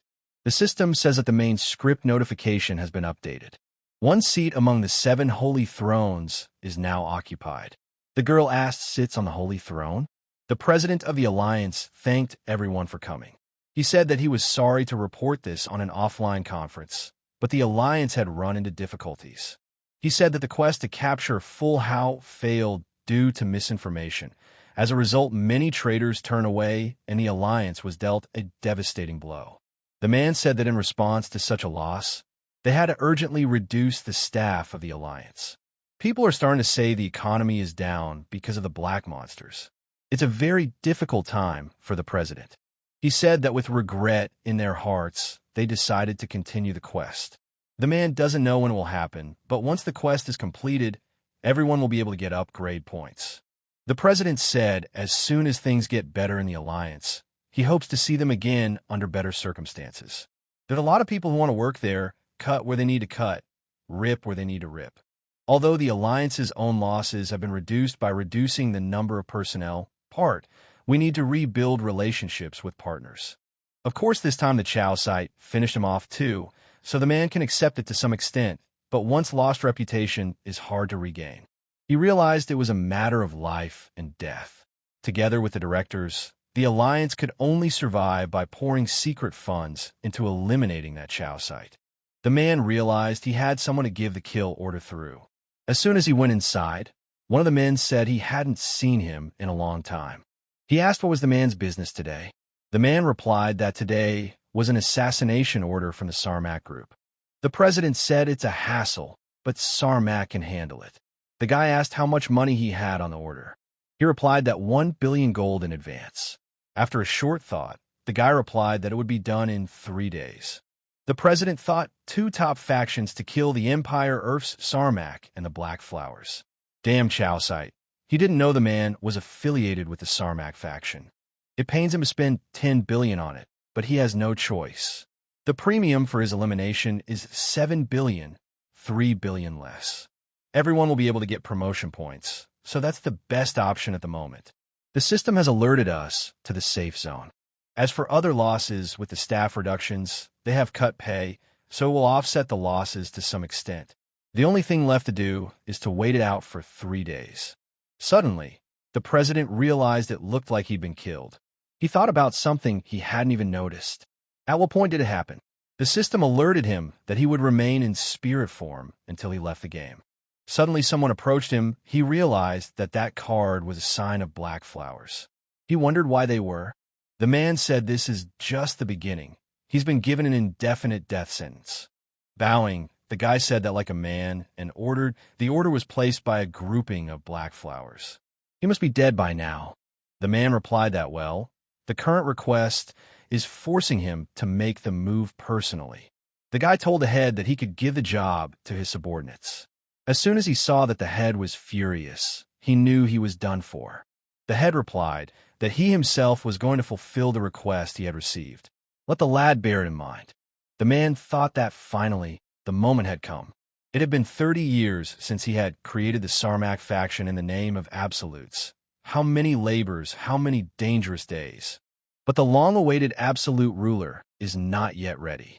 Even if the reason for this is because of limitations, these are the circumstances. If he really is a natural-born absolute ruler, the second elder should personally make sure of it. Arthur asked himself, what? Had she already passed level 30? The girl replied that yes, she had gained so much experience since she changed classes. The guy said that she doesn't even have her promotion points right now. Then he asked if that was true. Saya replied that she didn't really need them. The 7th Holy Throne is the privilege of a pure white magician. The girl said that's probably why he has a bunch of trump cards. He's lucky. She got promoted because of her brother. Arthur thought about the fact that she got her class changed to Holy Throne after hunting him. So it turns out he's the ultimate evil after all. All 7 thrones don't need level up points. His only goal was to eat well and live peacefully, but in that case, the girl might very well reach level 99 at this kind of speed. For fear of being recognized, they speak only in whispers and use objects that make it difficult to recognize. The system has warned that the player is a platinum-level hero. The guy would think it's a big accomplishment with a little bit of his blood. But it seems to have a slightly different meaning. Looking at her brother, the girl said that in truth, she would like to kill him once. After all, she had completed a special quest just by beating him. But what would be the reward if she killed him? Afterwards, she asked her brother if she could kill him just once. The guy asked if she was that immoral. Saya said it's a game. When she gets the reward, she'll divide it according to their contract. Without thinking long, the boy replied that if he had to die one day, he would prefer to die by the hand of his sister. He's just curious too, but how could she laugh so merrily while offering to kill him?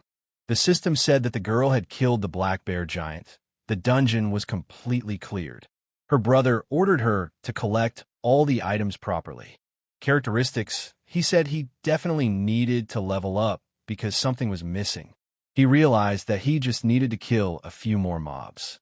The sister said that she would refill the potions and items and then come back. The guy said okay, but asked her not to get into trouble. Then I yelled for her to pick up whatever fell out on the way. The girl replied that it was fine, she would be back soon. Arthur thought that in the meantime, he would kill a few more mobs on his own, so his level would be replenished. Suddenly someone spoke, the absolute heavenly devil. Putting the knife to the guy's throat, he said he was the second elder. His name was Johann. He can make sure the guy was who he said he was. If he fails, wherever he goes, death awaits him, because Sarmak will sentence him to death.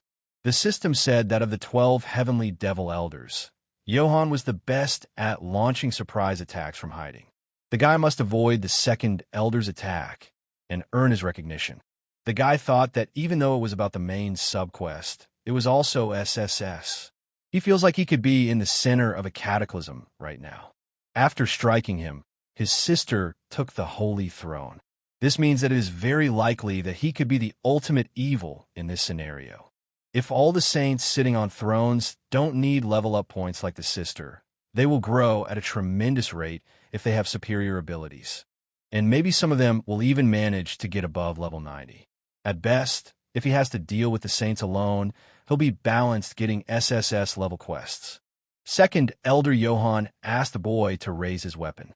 Arthur replied that he must know perfectly well that he had no weapons at the moment. Then the guy asked, and why does he have to prove his qualifications to him right now? Second Elder Johann asked what he meant by that. The guy thought great. If the man was just going to kill him, he wouldn't waste time talking about it. After all, this guy is also a loyal elder who wants the revival of the heavenly devil. After which, said, as the elder himself sees, there are special restrictions placed on him. Soon the guy will be able to get rid of some of them. Of course, right now he's very weak. Indeed, one could say he is the very embodiment of weakness. That's why it's taking so long for the restrictions to be lifted. And all of them. Haven't they all been waiting a long time for it to appear? Arthur said that if they waited just a little while, the true absolute ruler would appear before them. But why do they themselves try not to miss an opportunity to trample the barely swollen seeds? If, because of his impatient temper, he makes a mistake, surely he won't regret in the future? Also, Arthur thought he had made contact. Now he had to make the final blow. He said sure, the guy might not meet his requirements, but he should know that the guy will soon master the sky-conquering mind technique his teacher bequeathed him, and it's going to take him 10 minutes to do it all. Second Elder Johann thought the mind technique that conquers the heavens? Is this guy not joking right now? Arthur replied that naturally he could do it if only the elder would give him some time. Let him prove that his words were not empty words. Johann thought that soon he would see with his own eyes whether he was telling the truth or not. He would shadow him and wait. And then he said he would give him exactly 10 minutes. The guy thought that thank goodness he had managed to buy some time. Experience points are almost accumulated, just need to go out and defeat a couple of monsters. He didn't care about the allotted 10 minutes. His luck running out would bring all the monsters to him. Arthur pronounced the exit from the dungeon. Once outside, the boy wondered why he didn't see any monsters. Usually he saw bears or skeletons at every turn, but at the right moment they were all blown away. The guy was mentally screaming that the law of meanness had worked there too. It's damn luck. The system said there was exactly 30 seconds left. Arthur realized that he was gone, and then wondered if he should just fight him once. Then he realized that he wouldn't even be able to detect his presence when he appeared behind him. So he was sure to be defeated? He wondered how else he could buy some more time. The way Johann spoke, he doubted he'd give him another couple of minutes. The guy said he finally got to text his sister. Then he yelled that he'd been running around looking for her. The brother told her it was dangerous out there, not to come any closer. Seiya asked what he meant. The girl said she was in an ambush. They all rushed after her. At least he knows how hard she has to work to get away from them now. After which the girl said she didn't understand a damn thing. Why did he tell her to stay away? The guy replied that it would take him a long time to explain, so he'd let his sister get out of there first. He'll make it up to her later. The system didn't have time to follow his actions and say that the hunt for the black bear giant was over. The experience had reached its limit. His level had been raised. The guy realized that now he was level 40, he needed to activate the skill as soon as possible. The system said that the remaining time was 2 seconds. Suddenly, the system said that the conditions for using the Heaven-Conquering Mind technique had been met. Heaven-Conquering Mind technique is activated. The skill is always active. All stats would increase dramatically, and the domination of the heavenly devil would increase. The guy realized that he was one step away from failure. Everyone under his command could sense his aura. Arthur realized that now even Johann wouldn't be able to put his 5 cents in. The title of Celestial Death, Star confirmed.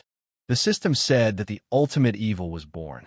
The guy thought that, although he had some guesses, it felt strange to be confronted with the truth. Still, his sister is on his side, so I guess you can thank fate that they're fighting 2 against 6. Absolute evil. A man with the power and destiny to destroy world's order. He must have the courage and tenacity to turn everyone in the world into his enemies. The life point recovery rate has been increased due to the effect of the mind conquering heaven technique. The recharge time of all skills has been reduced by 20%. The guy thought about the fact that he had only activated one single heaven conquering mind technique and already received such amazing perks. Johann kneeled down and said that he welcomed the Lord. Then he said that for not being able to recognize his Lord, for having doubts in his heart, he asked for forgiveness. Holding out his hand, Arthur said it was all right.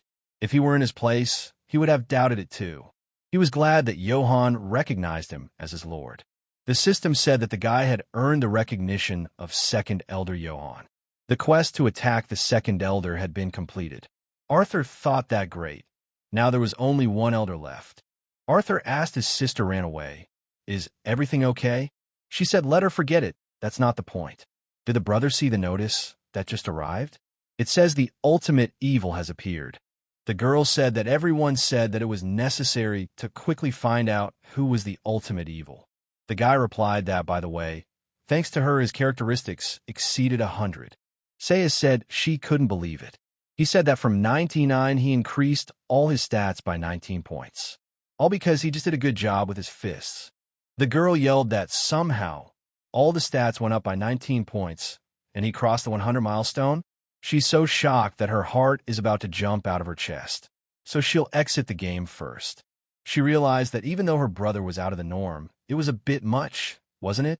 Then she thought, okay, she had an appointment, so she should start packing. When Arthur saw that his sister was offline, he thought that she seemed shocked. How could he tell her that he was the ultimate evil? He realized that one way or another, it was more important to see what the reward was for completing the SSS level quest. Arthur thought that the reward would probably be the entire Sarmak. Johann answered that first of all, he had something to tell the Lord. The boy did not understand that there would be any additional explanations. He said that he wanted to report to him, first of all, about the current power and status of Sarmak, but it seems that uninvited guests have arrived. Suddenly, pointing his finger at him, a man shouted that the son of a bitch was Ramtadian. Someone could get an unheard-of bounty on his head. Arthur asked, is he up to his old tricks again?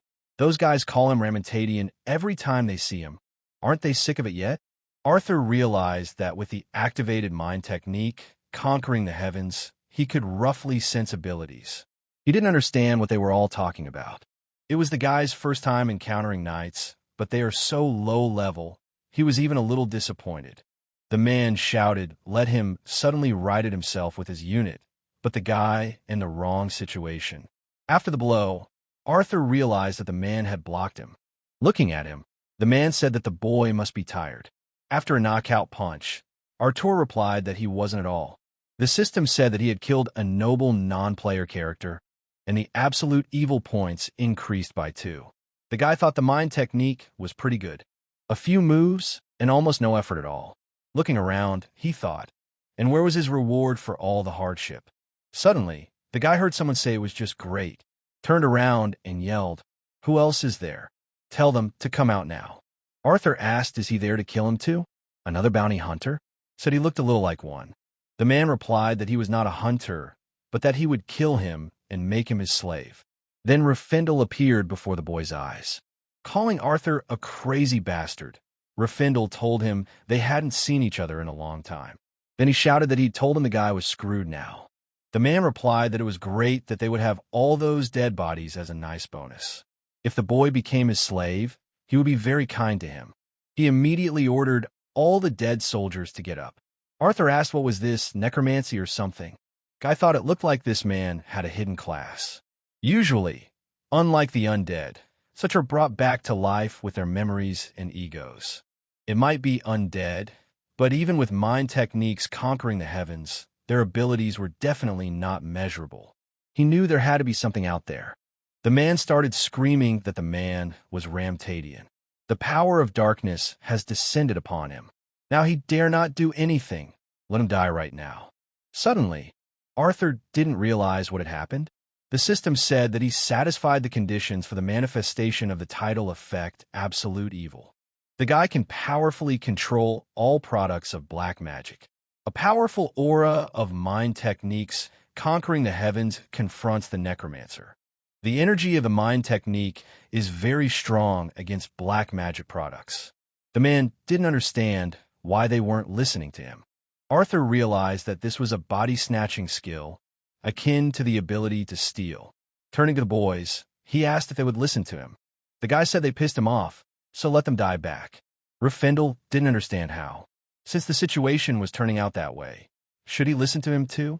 Turning to Rufendel, the boy asked if he was also an imp. He answered that he was not, and then asked what he wanted. Arthur replied that from the outside, it looked like he would listen to him too. He then ordered him to do 10 jumps with his arms out to the side. Each looking at a man, Arthur asked how old he was. Someone replied that he couldn't say. Arthur replied that he was undead. In his hands, what should he do with him now? For his information, the guy only kills those who attack him first, and he hasn't struck yet. The man asked then, can he be free? Arthur replied that okay, he could walk. In a second, he had time to thank the guy and get out of sight. Turning to Arthur, the boy said he knew all along that this was all a joke. He had no choice but to run away from that damn necromancer. Arthur asked if he betrayed him. Would he die on the spot? Rufendel replied that, of course. He doesn't know betrayal, even under threat of death. The boy realized that he might not even buy a pet to collect items. The girl thought that this guy's strength was really on another level. She really didn't want to die, and was so glad he'd let her live. She just didn't understand why the hell his necromancy techniques were stronger than hers. Could that man be the one her mentor spoke of? One day, the one and only ruler will come to rule that world. She must help him overcome all adversity and conquer the continent. Could it be him? She should have caught him instead of running. A man like that could have gotten a clue without even trying. Johann told the Lord that there were things he hadn't told him yet, would start at the beginning. Arthur told Johann to finish quickly before someone else showed up for him. Johann gave detailed information about the Sarmak faction. They now had 2 S-class assassins capable of killing even the highest-ranking knights of the Empire. Can kill 20 Class A people, 100 Class B people, and starting with Class C no limit at all. Even now, at this point, many people are trying to get into Sarmak and dying in the competition.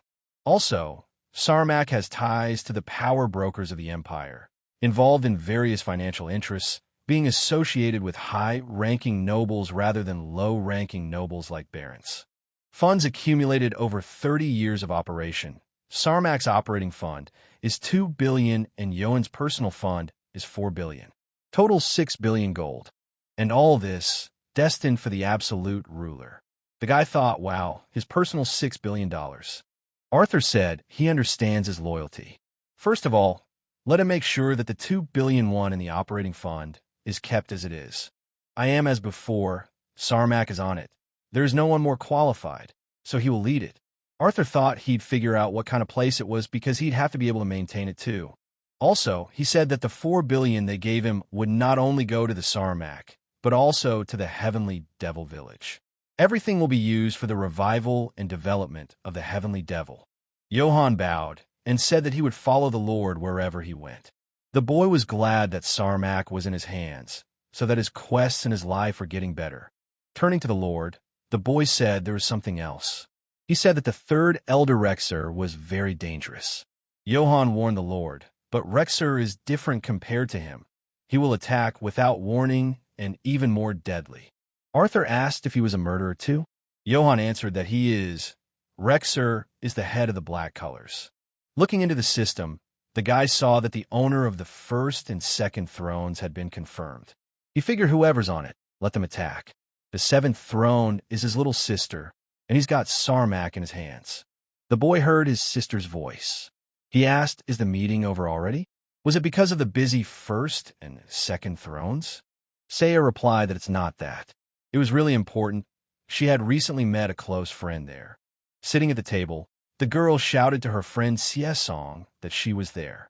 When she saw her, she asked her if she was here. Then she asked how long Saya had been waiting. As they approached their table, the guy said she was his ideal, then asked if the girl could give his number. Siesong apologized and said she wasn't interested. She didn't understand how she could call someone she was seeing for the first time her ideal and ask for his phone number. The girl said she can't stand those who try to get close based on looks alone.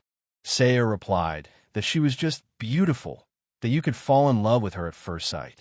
Then she said that she should let her friend confess for an hour. She still had a fear of men, right? The girl replied that she had absolutely no such problem.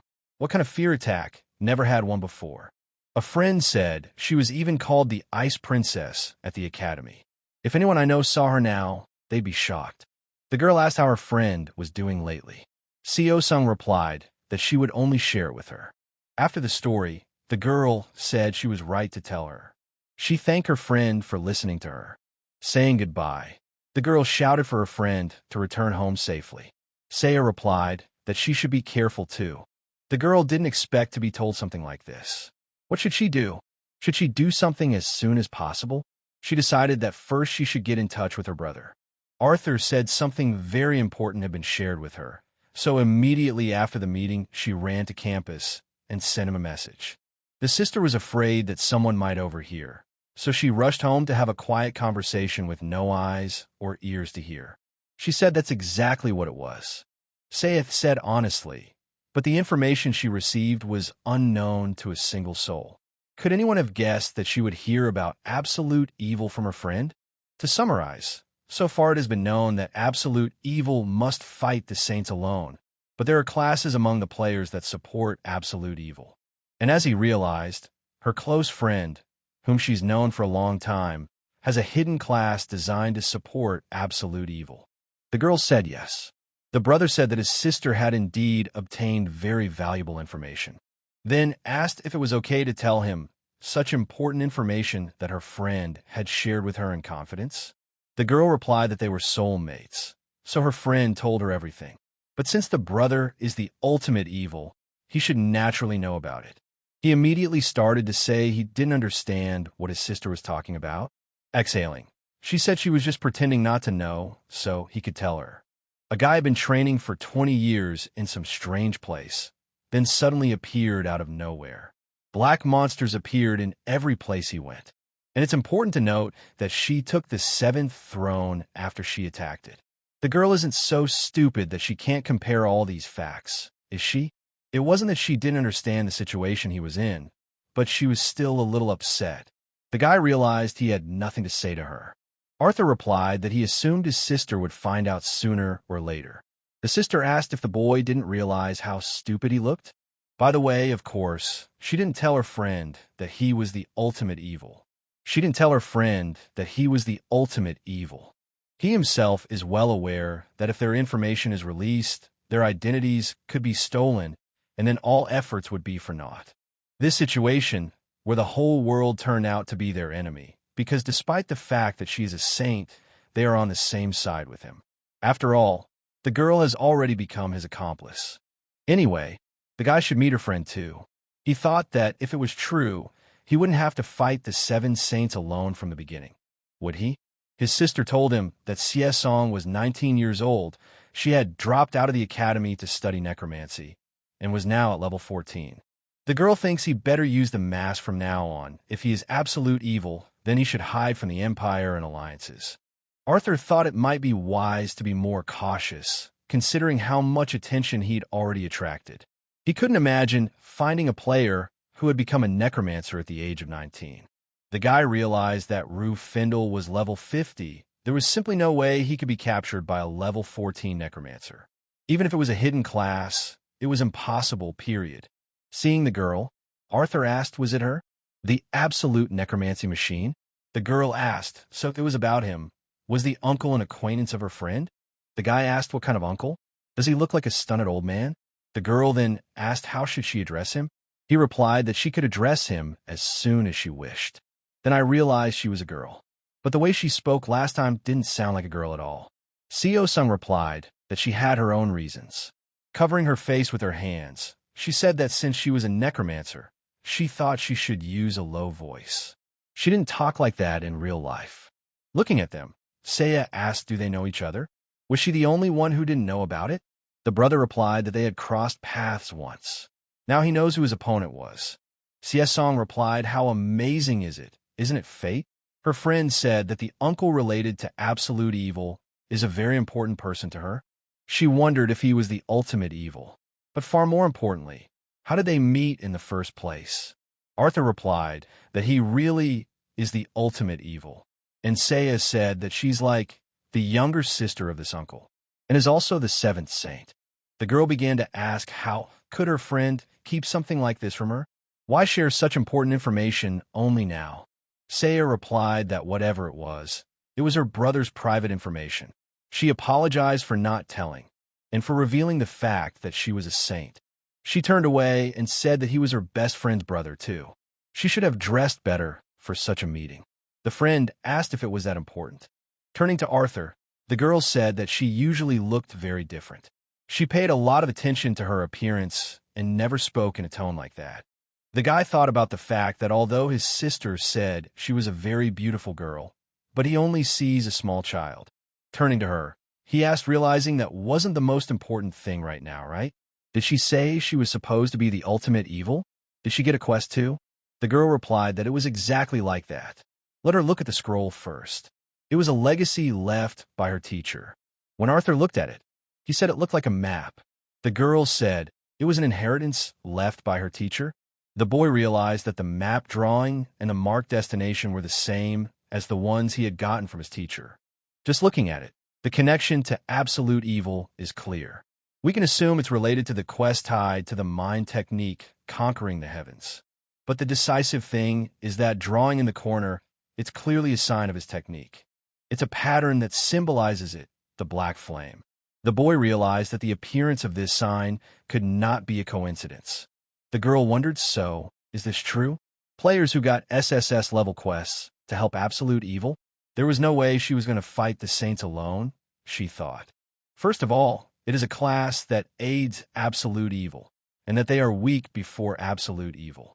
Then it comes out that they are the minions of absolute evil. Arthur replied that he understood. The girl's strength really is absolutely wazoo. He suggested to start moving for now. Seo-sung asked where to. The boy replied that he'd heard from his sister that she was level 14. Looks like it's time to level up. Using a lightning strike, the girl easily handled the black bear giant's hunt.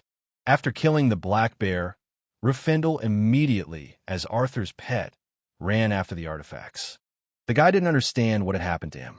He had become an artifact-collecting pet. But still, that crazy guy has such excellent skills.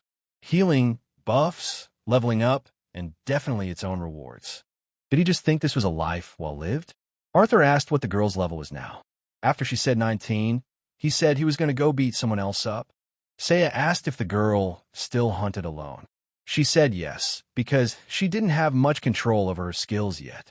The guy realized that her appearance was a bit clumsy and she didn't know how to fight. The girl said that the undead were fighting for her. She would show him now. Fraudulent ability, extend the skill to all of them. Seo-sung said that in essence, the summoned undead were much stronger than the normal undead. Boy, did the guy realize that besides, the summoning limit is just the amount of magic power of the character himself. The whole thing is too much compared to normal necromancers. He realized that now he must probe the Empire's savvy. Now that the elders can't act freely and attract players. Undead is a very good trump card that allows you to wage a quantitative war. In this situation, the girl is the best ally.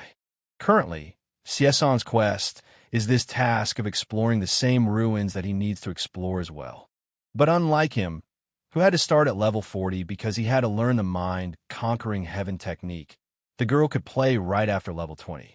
This quest was left by none other than his mentor. So it's definitely going to be a hell of a challenge. If one acts alone, there could be problems. In retrospect, Arthur is actually glad they joined. Unlike in the game, his luck in real life had not suffered.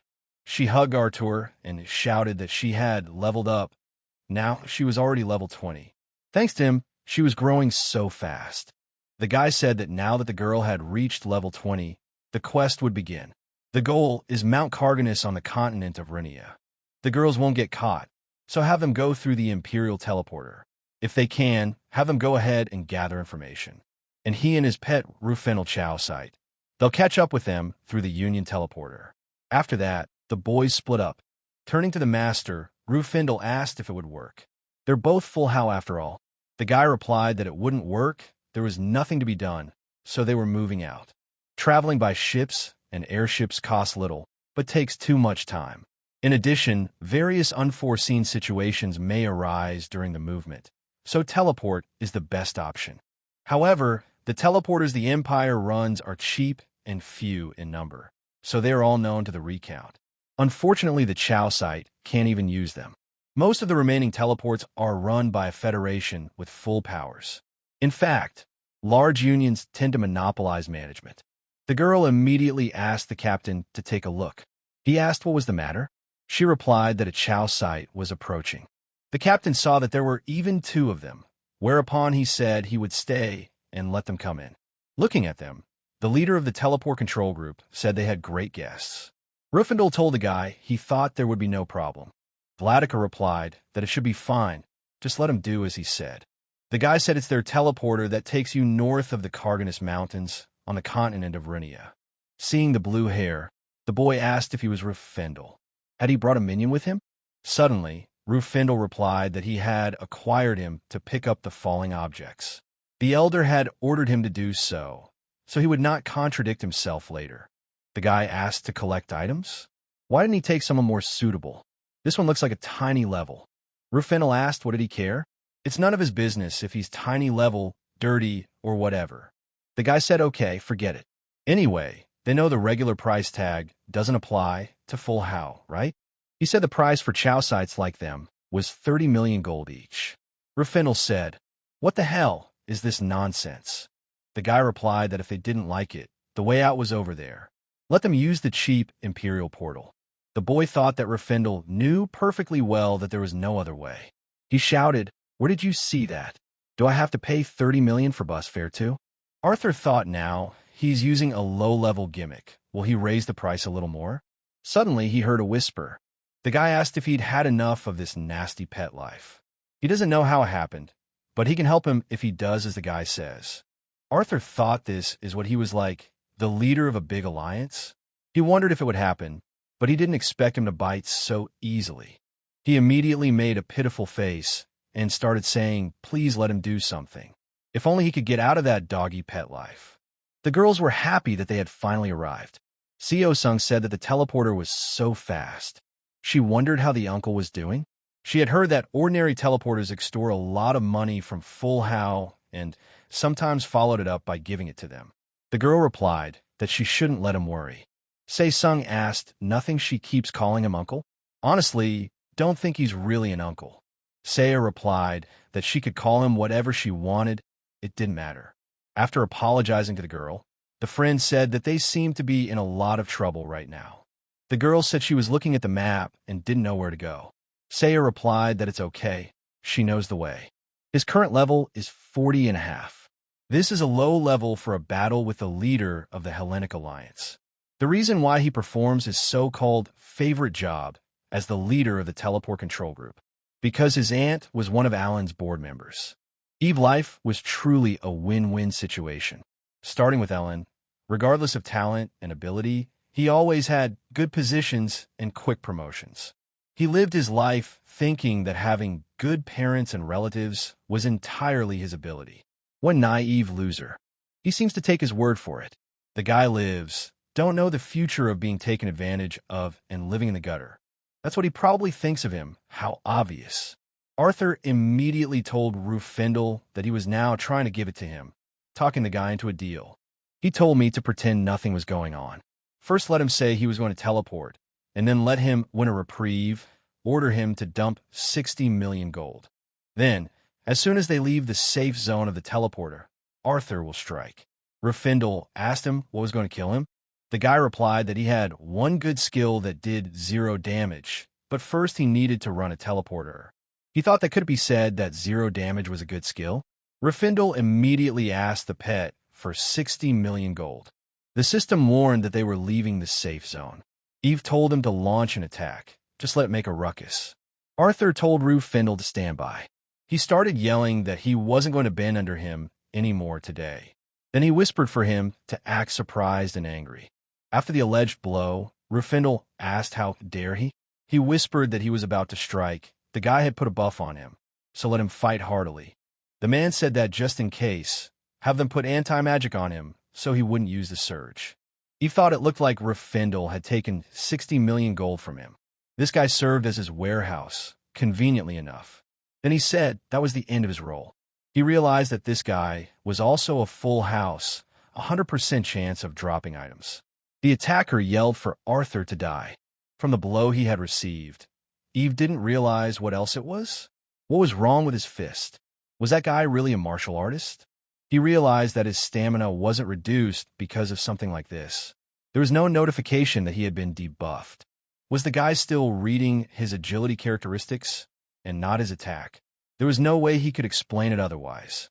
At that moment, Arthur realized that he hadn't changed the skill settings. Eve asked how dare he hit him. Without thinking, the guy replied that he hit first. Is Eve allowed and he's not allowed? Rufindle was taking on everyone. The boy realized that with his specialty of one-on-one fights, he had won a 5-on-1 fight. The kid yelled to the older guy that his buff was awesome. He'll be rubbing his shoes for the rest of his life. Once a brother forever. Then he realized the owner wasn't done yet. Rufindle asked why he was still alive. Arthur replied that if he killed him, nothing would come out of him. At that moment, the boy realized that they were not in a quarrel. Eve realized that if he died like that, he could face personnel action from internal audit. He asked them to stop and said he'd give them 60 million. Arthur ordered Rufindle to hit with all his might, said he was keeping an eye on his skills. The boy asked how much his life was worth. He realized this was his chance to prove his loyalty and respect to the boy. Rufindle would show him the skills he developed during his life in Chow Site mode. Eve raised the bet to 70 million. After raising the price to 100 million gold pieces, Rufindle asked the owner if it would be all right. After a short thought, Arthur replied that 130 million. Rufindle asked the bastard who dared to stab them in the back. Taking into account all the compensation for the moral damage he had suffered, he should receive 130 million gold. Eve said okay. He's willing to give them 130 million gold pieces. Just have the guys take him to a safe zone. Rufindle asked if it was a safe zone. He replied that he didn't know. He was still out of his mind, so he just decided to kill. Eve immediately showed them a bag of money. The guy thought what a shame those bastards were, but just to get out of there alive. Arthur said these types are very bad. They're corrosive to society. May their justice finally be served. Without thinking long, the boy ordered Rufindle to kill him now. He replied that he would be done, become an apostle of justice. He realized that the Lord's meanness was out of line. Normally, when so much is taken away, life is preserved, but murder. Without thinking long, Rufindle shouted that let them endure at least one blow, not die immediately. The boy realized that he had killed him with one blow after all. He wondered if the object would fall out. An object appeared in front of his eyes. Eve shouted that if they returned it, he would give them 1 billion, immediately giving them 1 billion gold. Rufindle came to the elder and said he had done it. Arthur asked what was that sack in his hands. Rufindle replied that he fell out of that type, then told that the guy promised 1 billion, but he ignored it. Taking the sack in his hands, Arthur tiredly wondered what was in there. Looking in, they couldn't believe their eyes. Sure, the guy thought he could benefit, but he didn't have much confidence in that captain. After that, he thought it wasn't the most important issue. The guy thought that there would be something worthwhile there, since he was offered to give 1 billion gold pieces. But there are only a few unique items in the bag, and that's only 500 million at most. Even if you add it all up, it's hardly 1 billion gold pieces. Maybe we're talking about smuggling? Arthur thought it probably didn't matter anymore. The guy said that 30 million gold pieces were being given to the pet as a reward. Rufindle thanked his master and then said that he was ready to shine his shoes for the rest of his life. Arthur said he was off, would contact him when he got back from the continent of Renia. Guy wished him a good trip. Said that in the meantime, he would work on raising his level. Walking up to the girls, the guy said he was looking to see if everyone had gotten there without any problems. Se-sung replied that thanks to her friend, they had reached their destination without losing their way. Arthur replied that it was fine, and then asked if they had been able to find out anything. The girl replied that they had some information. She told me that there's a rumor going around amongst the non-player characters. They say that somewhere in the neighborhood, from time to time, a monster of incredible strength appears. Even the level 50 team that entered the forest because of the quest was completely wiped out, the sheer disaster. The guy thought that he didn't remember that Valimpomania or the community had said anything about it. He replied that he should go and hit him, and then we'll see. My sister said his buff is really great. Others don't go there because the location is too difficult to get through, so they are all alone. Arthur replied that they were doing great too. Not everything is good at hunting, even having a couple of buffs on hand. He said she turns them undead every time she hunts. Why do so many summons? Isn't she wasting mana? Se-sung replied that she still had a good amount of mana. The more mana she had, the better, right? Looking at them, the guy thought that if you add in the undead and the shadows, he'd have about 200 heads. That's a real cheater class. The girl told the uncle that they had already arrived.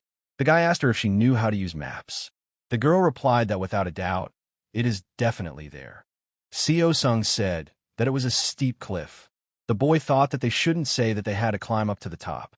He turned to his sister and said that she had a flight spell, right? The girl replied that this was an area where it was forbidden to use flight spells. Arthur thought, what do we have to do, climb a cliff ourselves? At that moment, the girl shouted for them all to look up immediately to raise their heads. Looking up, the boys saw the cruel Korea. Korea is the lord of the Korgana Mountains. Sometimes when hunting monsters, a shiny stone appears. When Korea eats it, he immediately becomes stronger and purer. Korea think humans are weak, and humans have shiny things that are delicious, too. Arthur ordered both girls to step back. Looking up, he asked if that thing was a chicken. Among the recently obtained items, there's one suitable one. At that moment, the bird grabbed the boy and flew into the sky. Calling the bird a bastard, Arthur asked, daring to look at him with such disdain. Let them just look at that leg of chicken. He said that if the bird could take the blow, he would keep it alive. He lowered the damage level for an unusually powerful fist. As soon as the guy wanted to strike, the bird immediately let him go. Grabbing its paw, he asked where the bird was going. Arthur says he's had a good run, so let him live. In return, let it be his pet. Then he said he wanted to stretch his knuckles first. The guy said it shouldn't hurt as much as the first time. The system says the monsters is unable to resist. He can use the tamer ring. The guy remembered the piece of equipment he had gotten the other day while doing justice, after which he decided to use it there. It was a piece of equipment called a tamer's ring. Putting the ring on his finger, Arthur shouted that he was now his bird. The system said that taming was affected by the caster's class and intelligence. The system said that taming monsters can be checked using the pet list command. Arthur said that taming was a breeze. Se-sung told her uncle that it turns out he has so many talents. Looking at her brother, the girl asked him what is the taming skill. Arthur said that he had gotten the taming equipment a few days ago. Saya told her that this is what golden spoons use when practicing low-level taming, but she's not sure what his machinations even have. The guy never expected to see a real Rafindle on his pet list. By the way, this chicken turns out to be S rank. In addition, it feeds on blue stones and gold coins. Arthur had heard that Korea's Monster Master Wyvern was also S rank, but the prices to buy it were just beyond heavenly. The guy was thinking whether to breed this bird or not. Turning to the bird, Arthur asked him if he understood what the guy was saying. Showing him the money, the guy said he understood everything, but pretended not to. The guy asked if he liked it. The truth is, it all belongs to Arthur. If he obeys him from now on, it will all belong to him. The system said that the pet's nickname was confirmed as Coco. Arthur said that taming pets is really a cakewalk. Flying on a bird, the girls were pleased at how fast it was. Saya said that thanks to Coco, they could go anywhere comfortably. Arthur said the map clearly shows this place. No matter how hard the guy looks, he can't see the entrance anywhere. Seo-sung asked if he was able to find out the exact location. The guy is very strong, so if he destroys that mountain, would he be able to find the answer? Arthur replied that although he was strong, he had no mining skills, and the system itself did not welcome the complete destruction of the terrain. The girl said that just in case, she had the kids downstairs hitting the rock, but a message popped up saying they didn't meet the conditions.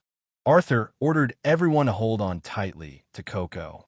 He asked the bird to fly at full speed over the cliff. The boy wondered if that was the only thing. Would the entrance really only open like this? The system said that a strong attack had been confirmed, encased within the energy of the mind technique, conquering the heavens. The conditions for opening the Cliff of Ages have not yet been met. The guy didn't understand what it was. The system said that the sacrifice required 200 monsters inhabiting the city. The guy realized that if it was not possible to sacrifice 200 monster heads within 5 minutes, would the quest be destroyed? As suddenly, a hidden class of absolute necromancer came into his mind, aiding absolute evil. Looking down, the boy thought, what if those creatures were also useful? Turning to the girl, he asked if there were 200 monster heads downstairs. She replied that no, you can see with the naked eye that there are even more. The girl said that there were 286 monsters down there. Seo-sung said that whether it's 200 or 286, he saw the requirement, right? You have to sacrifice 200 monster heads. The girl doesn't agree. The girl talked about how they were very dear. Arthur asked, can she communicate with the undead? Do they say they don't want to? Seo-sung replied that that wasn't the case. Seo wondered if her friend had sobbed. She wasn't the type to sob over something like that, was she? The guys asked her to think hard. Arthur told me that she was already in the same boat as them. And hadn't she forgotten what her mentor had told her? Let it rise to the position of being above darkness and below one. Now this is the first step on this path. If it fails, it is finished. The girl replied that she understood that too, but using them as a sacrifice was so cruel. Arthur said that no matter how strong he was, did he think he would be able to bring down and defeat 200 heads of monsters now?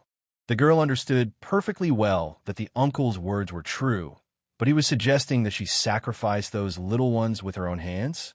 How can she? Her soul is torn apart just like that. Why does her gut instinct keep her from doing this?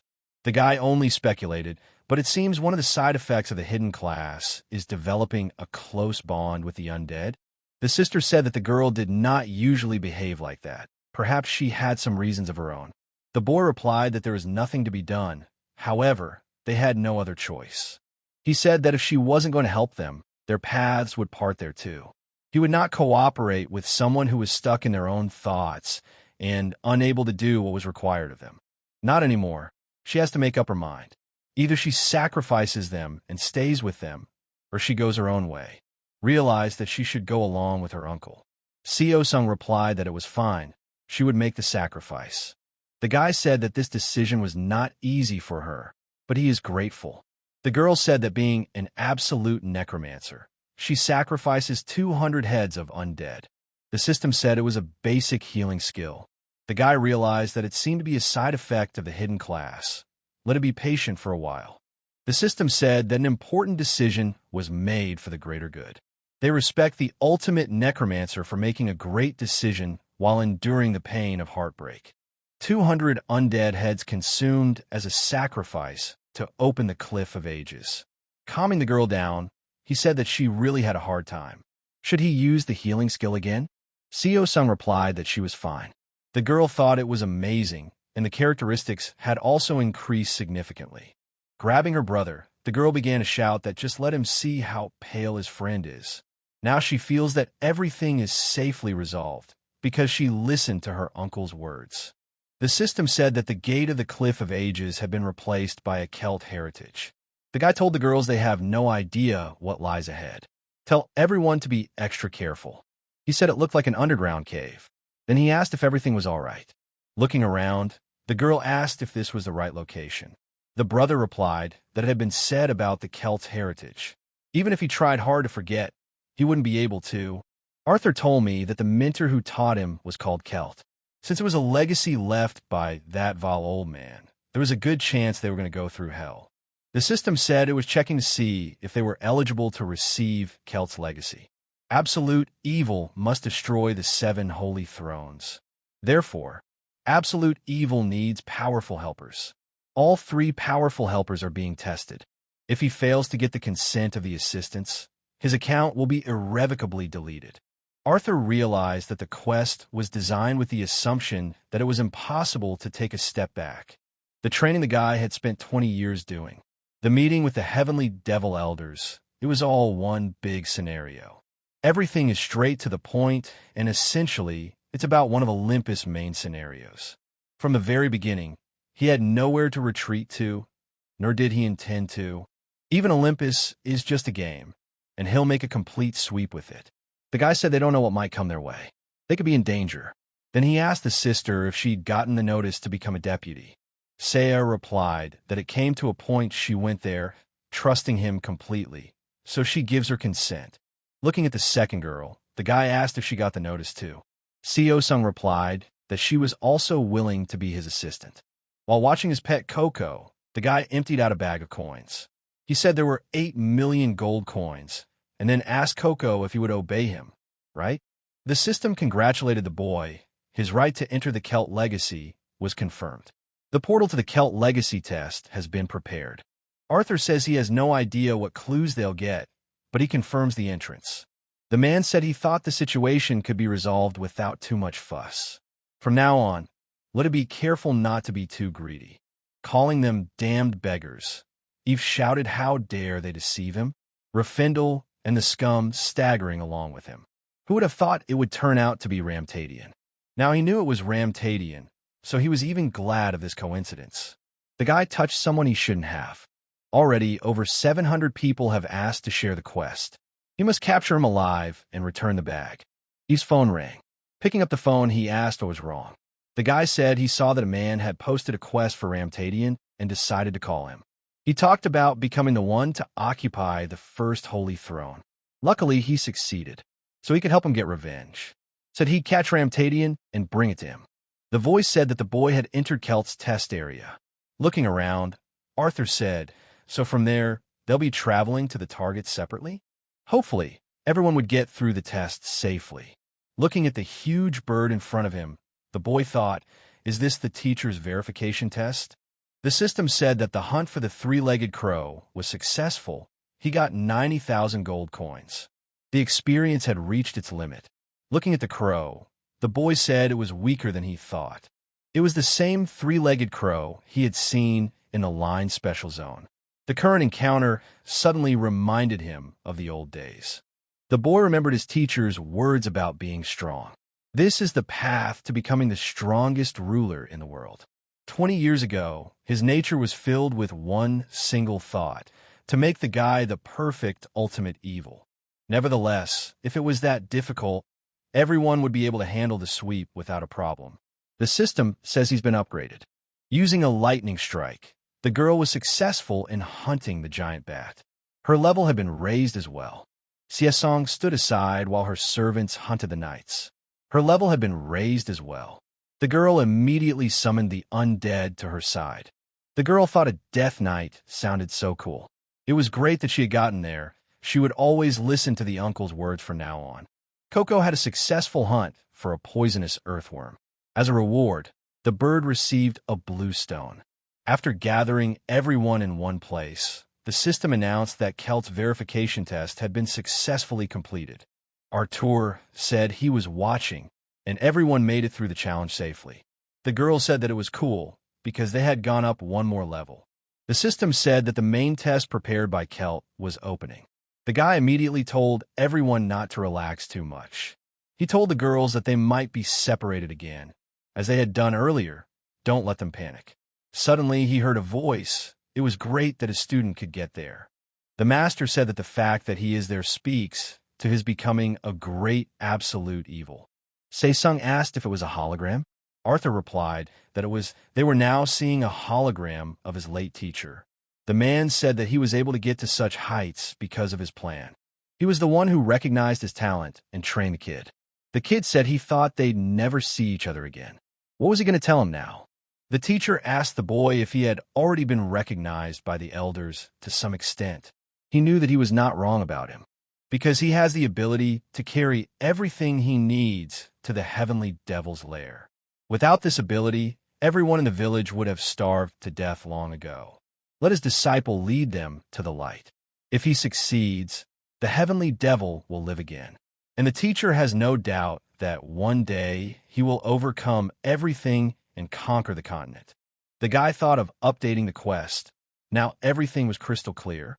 The SSS class quest, the absolute evil title, and the main scenario, all of this will be merged together. The path he must follow from now on is to get rid of the Earth's empire that currently holds hegemony over the continent and create the heavenly devil world. And he must stay there until that child comes to help him. The teacher has no idea whether it will take a day or 50 years, for that child is not his student. Only a child with a pure and innocent soul can gain such an ability. A powerful talent that can handle all corpses.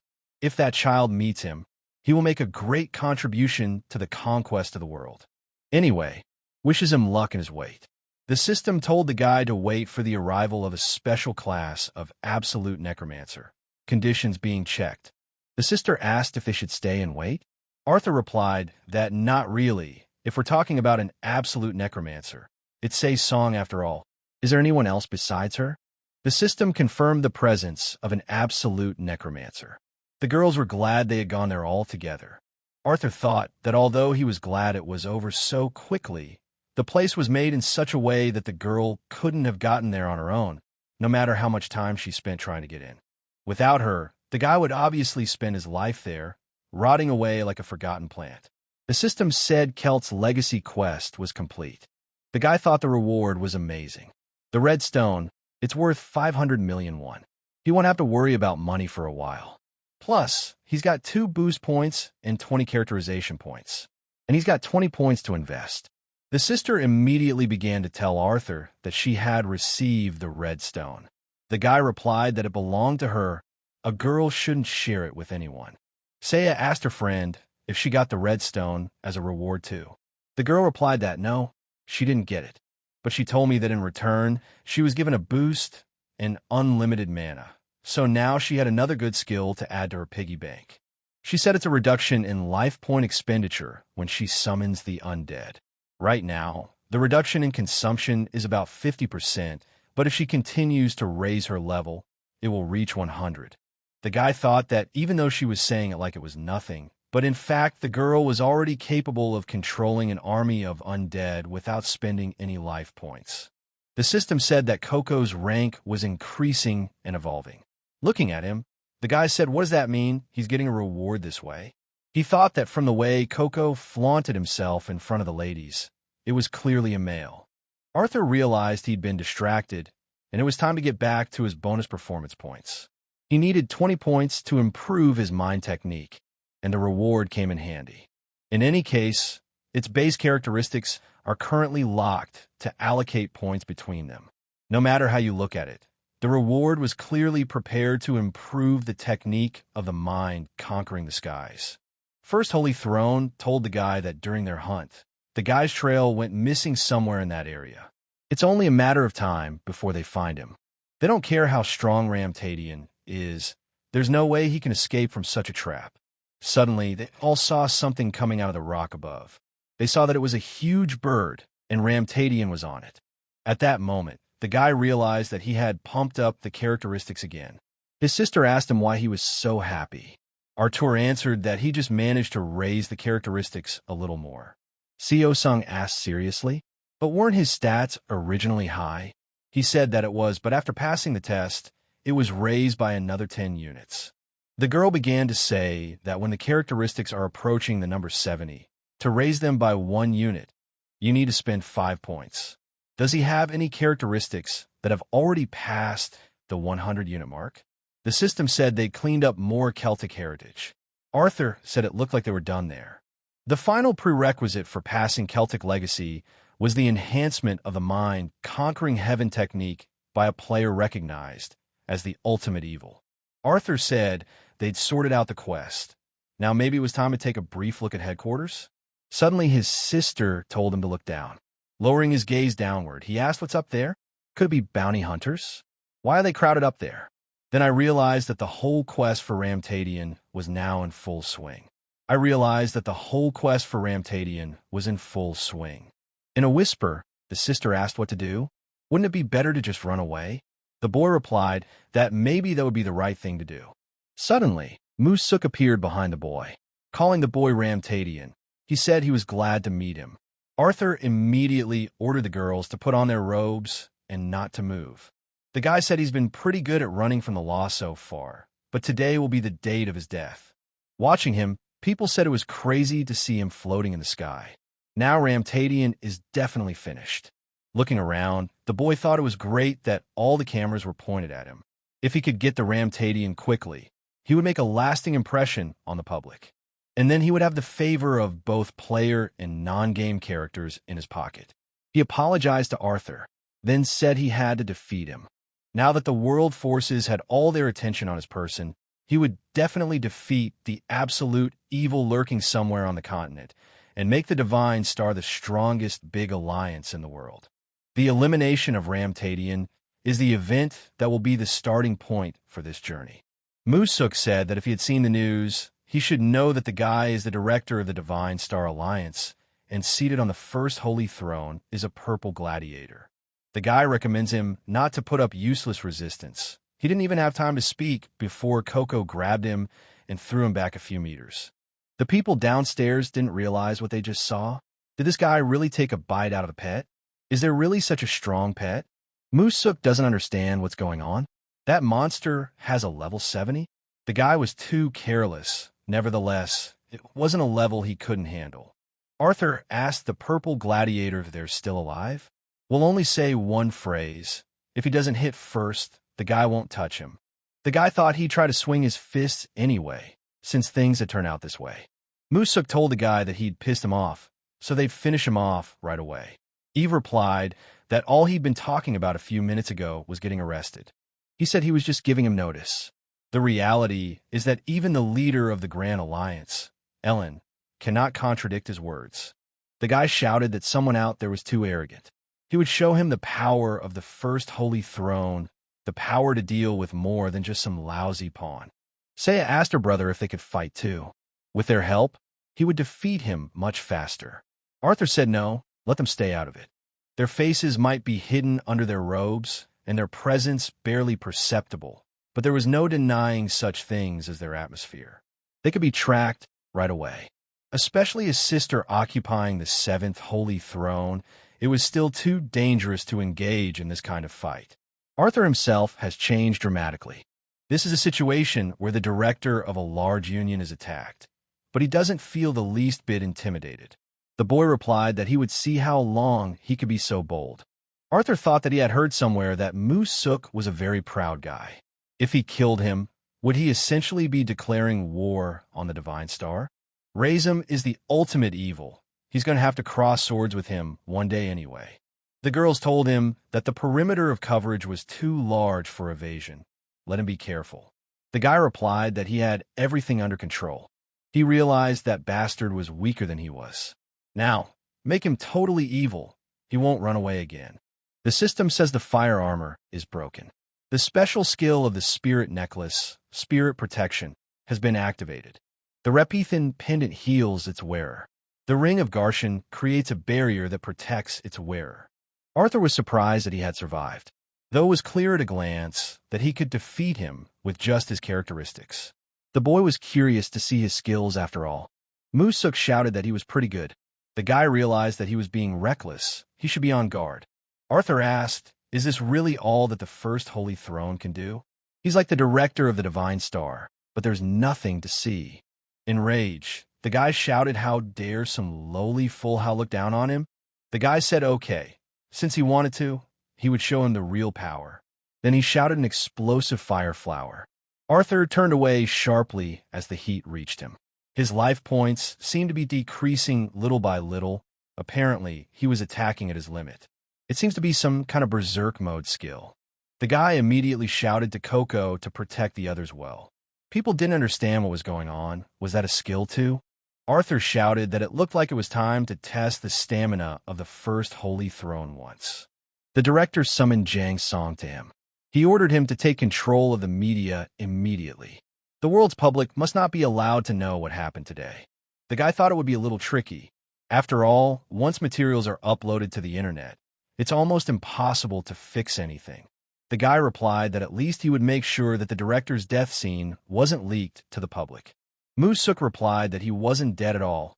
He just unlogged to get some rest. But why is the guy looking at him like he's dead? He's looking at a man who's alive and well. So why is he acting like the man is dead? Does he have to put up with this kind of attitude because of a piece of shit like Ramtadian? How dare he say something like that to him?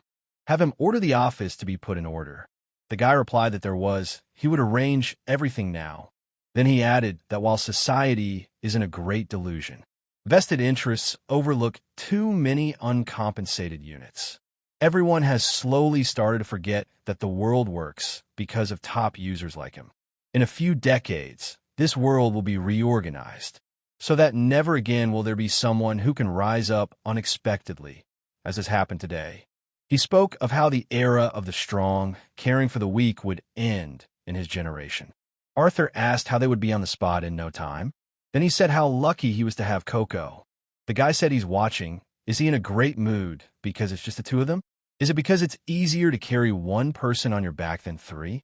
Coco thought about the fact that the fire scorched his wings and the man who released the flames was very strong. If the blow had hit him, it would have been very painful. Without a single skill, the master will kill anyone who falls under his hot hand. Henceforth, he decided to become a very obedient bird. While in the lair of the heavenly devil, Serdian brought the Lord a report on the conduct of business. The boy asked a survival strategy to survive a cold winter. The elder replied that the winters in their region are very harsh compared to other places. To survive the winter, they will need their own warm clothes and the presence of a stove in each house.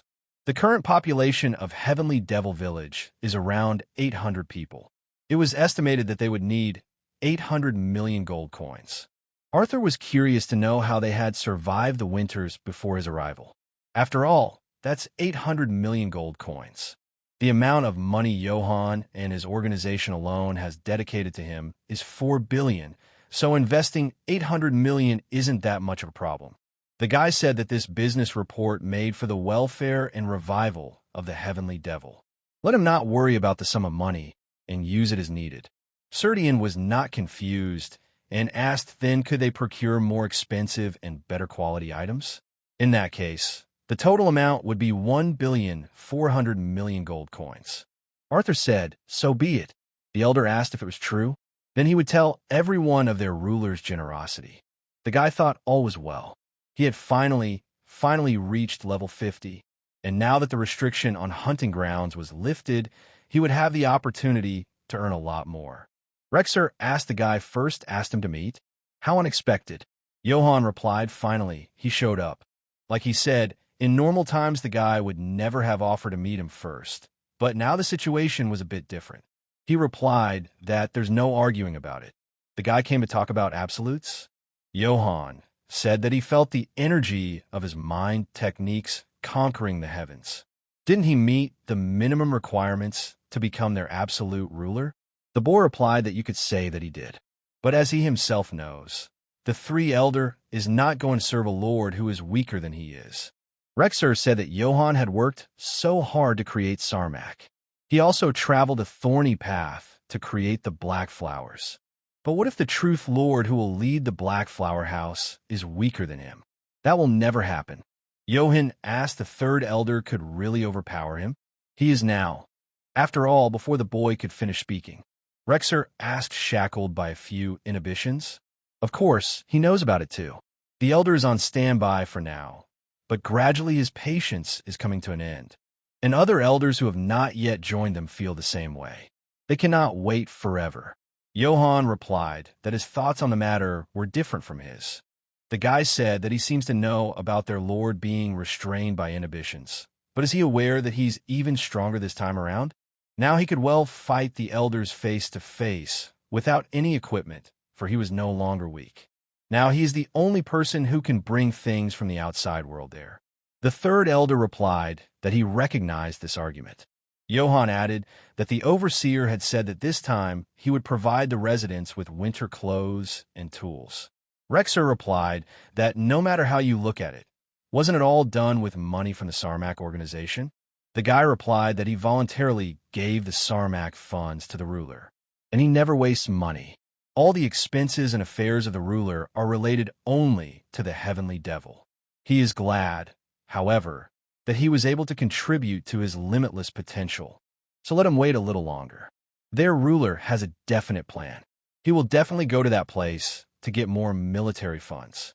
Seiya told the guy that you could go crazy. It seems they can now create monsters of all tastes and colors. Soon there would be no need for dungeons or hunting grounds. But it looks like they really have a lot of money. Isn't it crazy that so many red and black stones were used for something like this?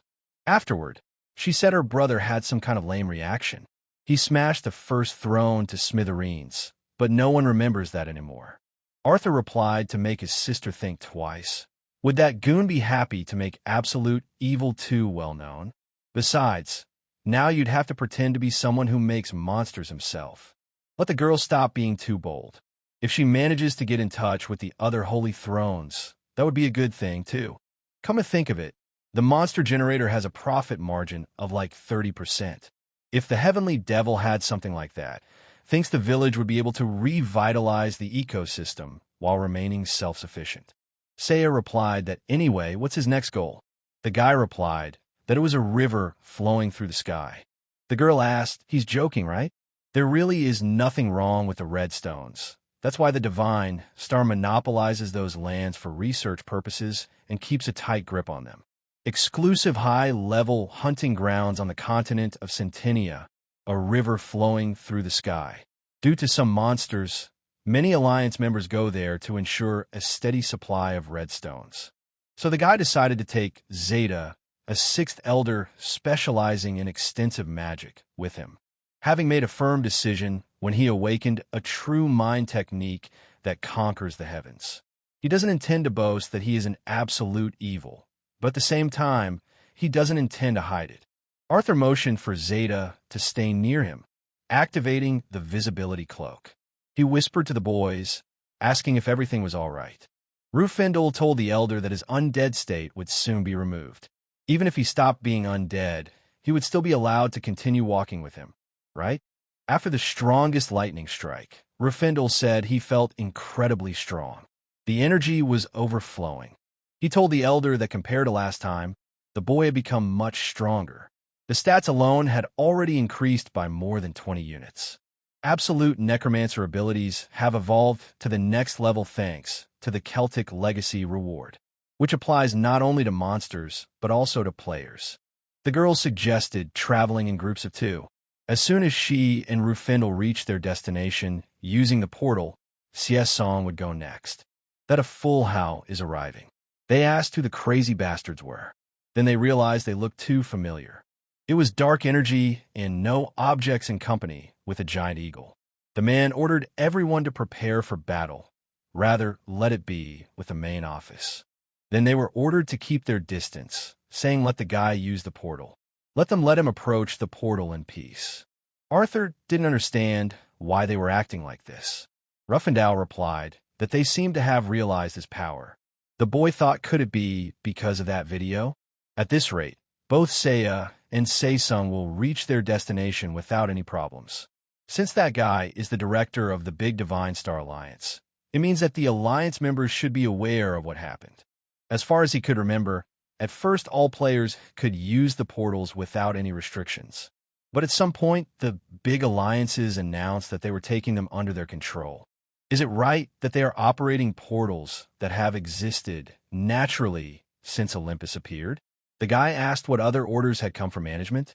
Arthur asked no one is there. Then there was no point in going far away, and we could just wait for the others there. The guy thought it looked like he hadn't noticed them until now. He ordered everyone to get ready. He shouted that it was time to launch a full-scale attack. Arthur replied that it was fine. Rufendel has a defense spell in his arsenal, right? First, have them block the attack, and he would provide a buff for it. Although the guy had expected something like this, It turned out to be more obvious than anything. Arthur asked Rafindle if he could stand. He replied that he could, but that his range was too wide for him to block all by himself. I've ordered you to stop the attack and keep everyone on guard. Tell them to hold their position. The guy said it was more boring than he thought it would be. After all, the Sela that killed the one sitting on the throne wasn't as grandiose. They must remember that anyone who dares point their sword in the direction of their alliance will face such an outcome. Seiya asked Arthur what's going on. Is she still not allowed to manifest? The guy answered that yes, let her stay where she is. He will send her a message later. He said it was extremely dangerous. Is she okay? Have her wait for him there with Coco. The boy blocks their attacks point when the fight subsides. Let him go up with Coco to the clouds. The girl replied that thanks to her uncle, she can't do anything. So this time she'll fight alongside him. The man yelled, "You bastards, jump down." They didn't seem to have been seriously damaged. Do they really stand on their own 2 feet after being hit like that? When it comes to such powerful defensive skills. He said that the enemy's defense is above reproach, but it seems they can only brag about their defenses like Rafindle. The attack power, on the other hand, doesn't seem to be anything special. He'll take his place in the vanguard and play the role of a tank. Arthur asked if Rafindle was ready to record what was going on. There are almost 70 people there, and everyone is high level, so have them collect all the dropped items. The boy shouted that he seemed to be a great martial artist, but he couldn't beat them. Arthur ordered the entire fight to be filmed from that point on. The woodcutter shouted that they had both items and men in abundance. He couldn't win. Let the guy surrender. The man has no idea what brought him there, but before it's too late, let him repent of his sins and apologize to Director Musuk. Then they won't give him the death penalty. The guy asked for a death sentence. What had he done that was so wrong? The woodcutter replied that his sin was that he had dared to trespass on their Union territory. The crime of making a mess in a place where ordinary people make a living. This is clearly an act of infiltration and an insult to the pride of a divine star. The grounds for signing the death warrant are already plentiful. Arthur asked the big Union, is that land their property? Did they make that map? For they didn't. By what right dare they consider his appearance their crime? Who are they to control the teleporter and hunting grounds and get money from the players for their use? The guy killed Musuk because he attacked him first, but look, he doesn't feel bad about it all? Really, what's the point of having a discussion with people like them? Seo-sung ordered her dead soldiers to get up. Arthur ordered them to tell the head of the alliance to report there, because he was going to rip their heads off. Monopolizing teleport and hunting grounds? A guy would destroy a world like that. These knuckleheads can attack. The lumberjack shouted to everyone to prepare to attack. As strong as he has almost no items. Although he uses defense magic or something like that, he would easily be able to resist his tricks as well. The man didn't immediately realize when he had managed to get there. Arthur asked, thinking of relying entirely on healing spells and potions. The guy looks he's very weak since he died from a single base hit by someone who doesn't carry a weapon. Let them, his warriors, kill the rest. After all, the lumberjack director is able to fulfill the role of a tank by stepping in alone against a level 80 monster. He simply couldn't die from a basic Chow Sight strike without items. The guy said the enemy is only getting bigger. Maybe they should retreat. He asked what kind of nonsense they were talking about. Were they going to write a letter of resignation? And they didn't realize that he was at one with a rookie necromancer, who had recently become a hot topic of discussion in the community. But how is it even possible to control so many undead at once? The man shouted that the enemy necromancer must have already used up all his mana reserves. It was a ploy of the enemy to overwhelm them with lightning in numbers. Arthur asked her to call all the Death Knights back and let her stand aside. The girl replied that it was fine, so let her uncle be careful. The system said that when the skill is used, the effect of true mind techniques that conquer the heavens is applied. The guy thought that since he had reached level 50, he could try to use that skill in action. Arthur asked would they really carry as they say. The skill 100 lightning strikes has been changed to true 100 lightning strikes. The guy ordered the tanks to block his attack. The guys replied that they would provide full protection.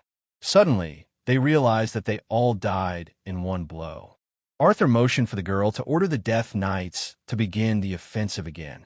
The boy seemed to have killed more targets than he'd intended. At the Divine Stars directors meeting, a man yelled out, "What kind of scandalous situation is this? Was it that Ramtadian's fault again? Isn't it absurd that no one is able to stop his destructive activities? What's more, this video has gone viral." The man replied that they would settle the issue with the community as soon as possible. Seo-sung ordered her dead soldiers to get up. The boy thought they were trying to make him undead after death. Looking at them, the girl said that if they stopped resisting, she would feel much better. After the strike, the system said that a set of red stones had been received. The guy realized that now the items would fall out even if he grabbed the target. Arthur used absolute evil glasses because it was said to remove national elements. And here's the catch. The guy had no idea that his luck would eventually be spared from the minuscule value. Isn't that the truest jackpot? He wondered if these points could be invested in other characteristics as well. Rafendel told the older man that he should look over there to the side. Then he replied that it was a distinguished party. He told me that there are 3 heads of small union under the Divine Star. They told the guy to quietly surrender and submit to justice. Then he could avoid the death penalty. Rufendel told the elder that it seems the bastard from the Divine Star are determined. Arthur asked if that trio was that strong.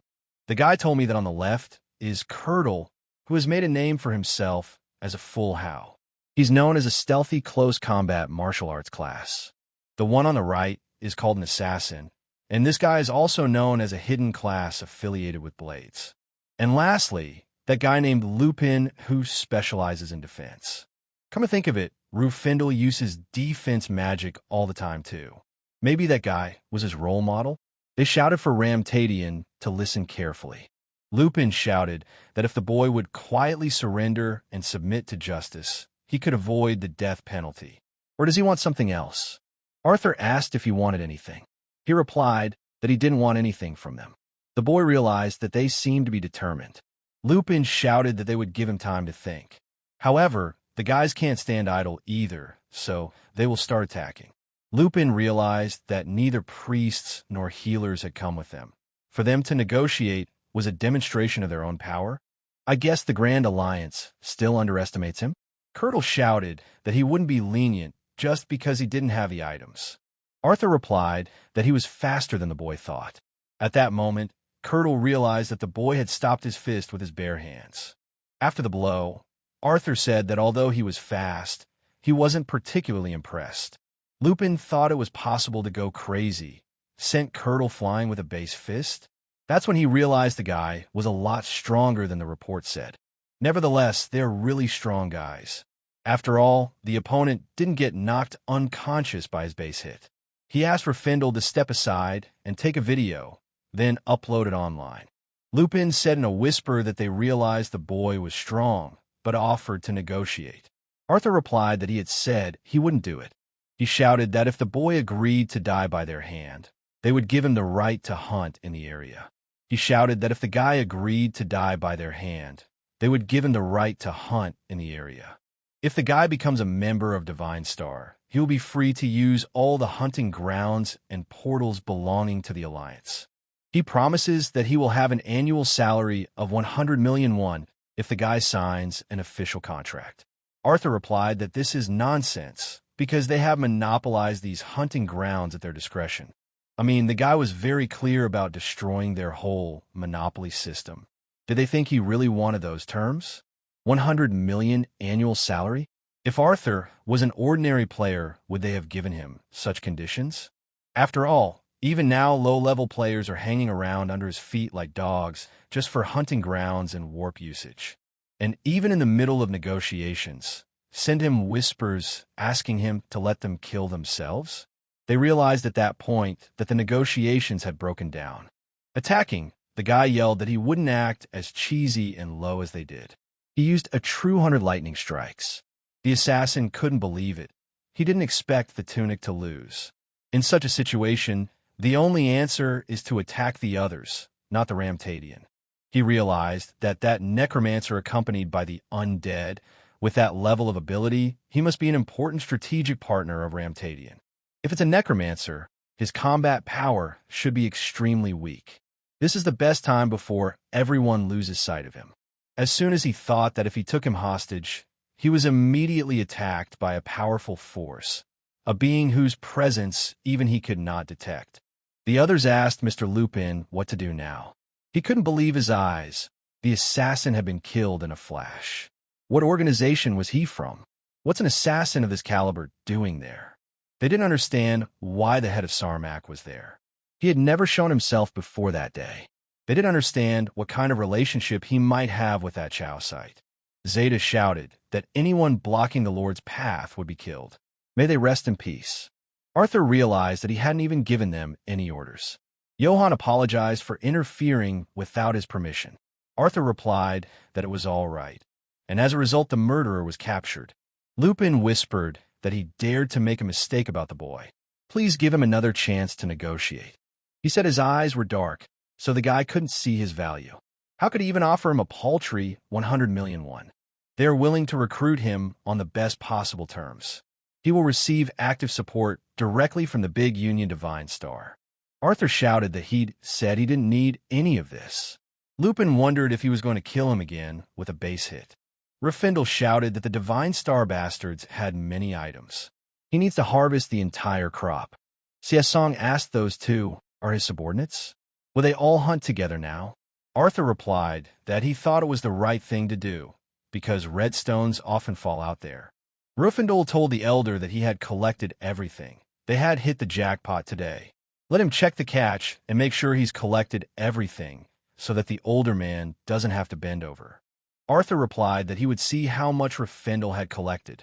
He looked inside and ordered Coco to go downstairs quickly. Rufendel and Saesung told them to climb on Coco's back and go as high into the sky as possible, and Zeta and Johann to prepare for battle. The boys asked the Lord what was wrong. Arthur replied that he didn't know either, but that something was clearly coming. The system said that it is confirmed absolute evil has descended on that land. The energy of absolute evil and the energy of the monster field corresponds to special conditions. As it turned out, an unexpected quest called Boss Monster Attack was created. Looking at them, the guy said the size was impressive. Siasong said that if Uncle was going to defeat them, he should give the bodies to her. Arthur said okay. Johann said that those monsters were so strong that even he and Zeta would have a hard time fighting them. It was too dangerous for him to fight them at the moment because of the restrictions. Arthur replied that no, he would defeat them right now. Don't the boys believe in his strength? Johann replied that it's not that. The guy said that then they should just watch. He will defeat every single one of them. Judging from the notice, those bosses appeared in response to the energy of absolute evil. In other words, we are talking about monsters that appeared after meeting certain conditions. And since they are monsters related to the event, all he has to do is fight them. The system said that there is a powerful surge of true mind energy conquering the heavens. The energy of absolute evil reveals a synergistic effect. The guy thought that as expected, if they were ordinary bosses, they would have attacked long ago, but they couldn't do anything because they were completely paralyzed by the energy of absolute evil. Those creatures he could overpower. Let the guys watch carefully. After that, Arthur used a true 100 lightning blows. The system said that since they are monsters formed under certain conditions, absolute evil has a special compatibility with them. Zeta shouted that she was still in indescribable rapture at how the Overlord had lightning quickly destroyed those insolent Union members. Johann replied that he had not expected the Lord to show such rapid growth, as expected of their absolute ruler. The system said that as a result of the hidden part, the right to receive the hidden skill was confirmed. The hidden title was created. It's just like the guy thought. He asked the boys if they'd seen it. That's why the Overlord is called their absolute ruler. Isn't this event perfect for the debut of absolute evil? Jung-hoon said that this was the end of today's report about the full Hao player invading the river flowing through the sky. The man asked what was the result of the level check. The guy replied that the level 50 was confirmed. He said that their alliance's reputation had plummeted, and they all knew it. In addition, the heads of the small alliance had also been defeated. They couldn't even put up a proper resistance to him. The men apologized. They said they had no excuse. The man said that no, he didn't start this conversation because they owed him an apology. It's just that the enemy was stronger than they had anticipated. However, the bitterness of regret is still there.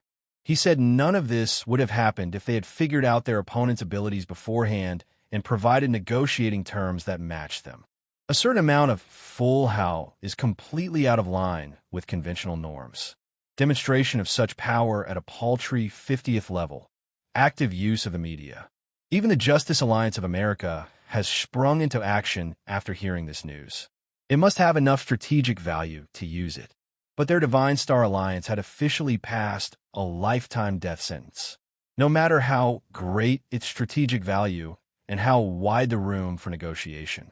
After all, he's a full how player who goes against society. Plus, as it turns out today, there are a few people who are helping him. The director said that besides looking at his past actions, the possibility of him being totally evil cannot be ruled out.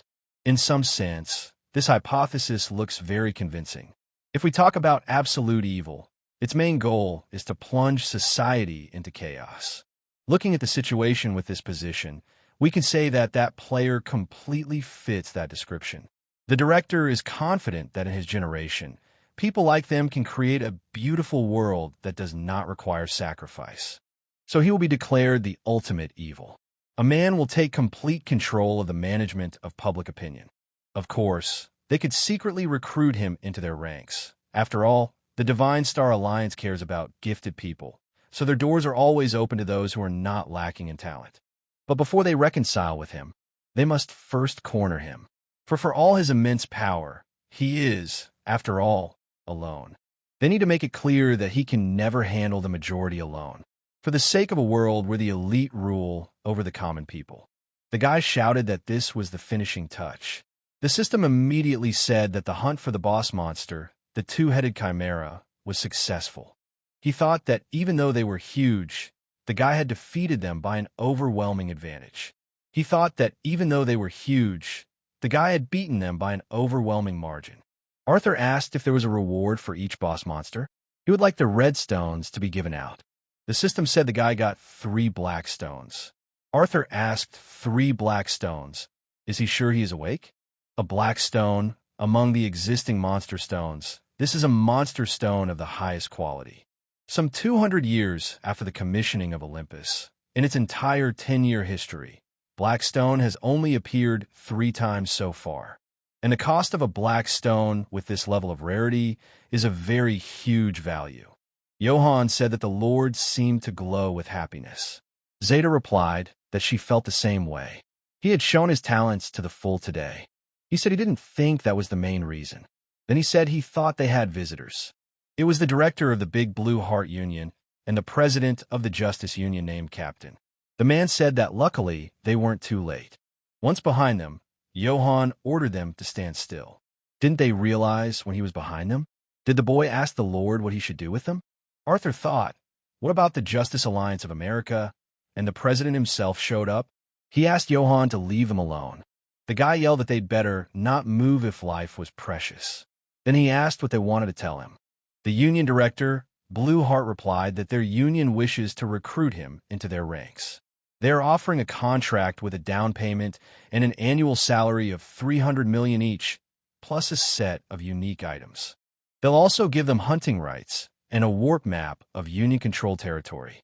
Those are very good terms, aren't they? He asked. The man said he was there to recruit him too. Under the terms of their contract, the down payment would be $300 million and the annual salary $500 million. Would the guy want to lead by joining forces with them? No matter how strong he was, it would be difficult for them to survive without the protection of a large union.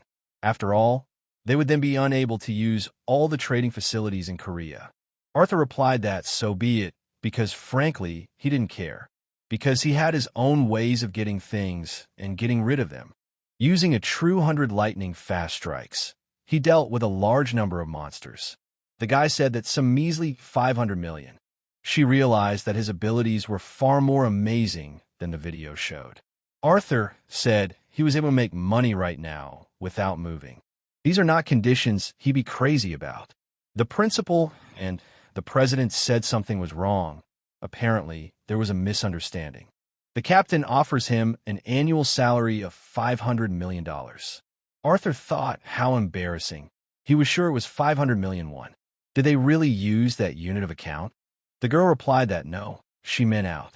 Arthur wasn't mistaken, so the captain was a little overzealous.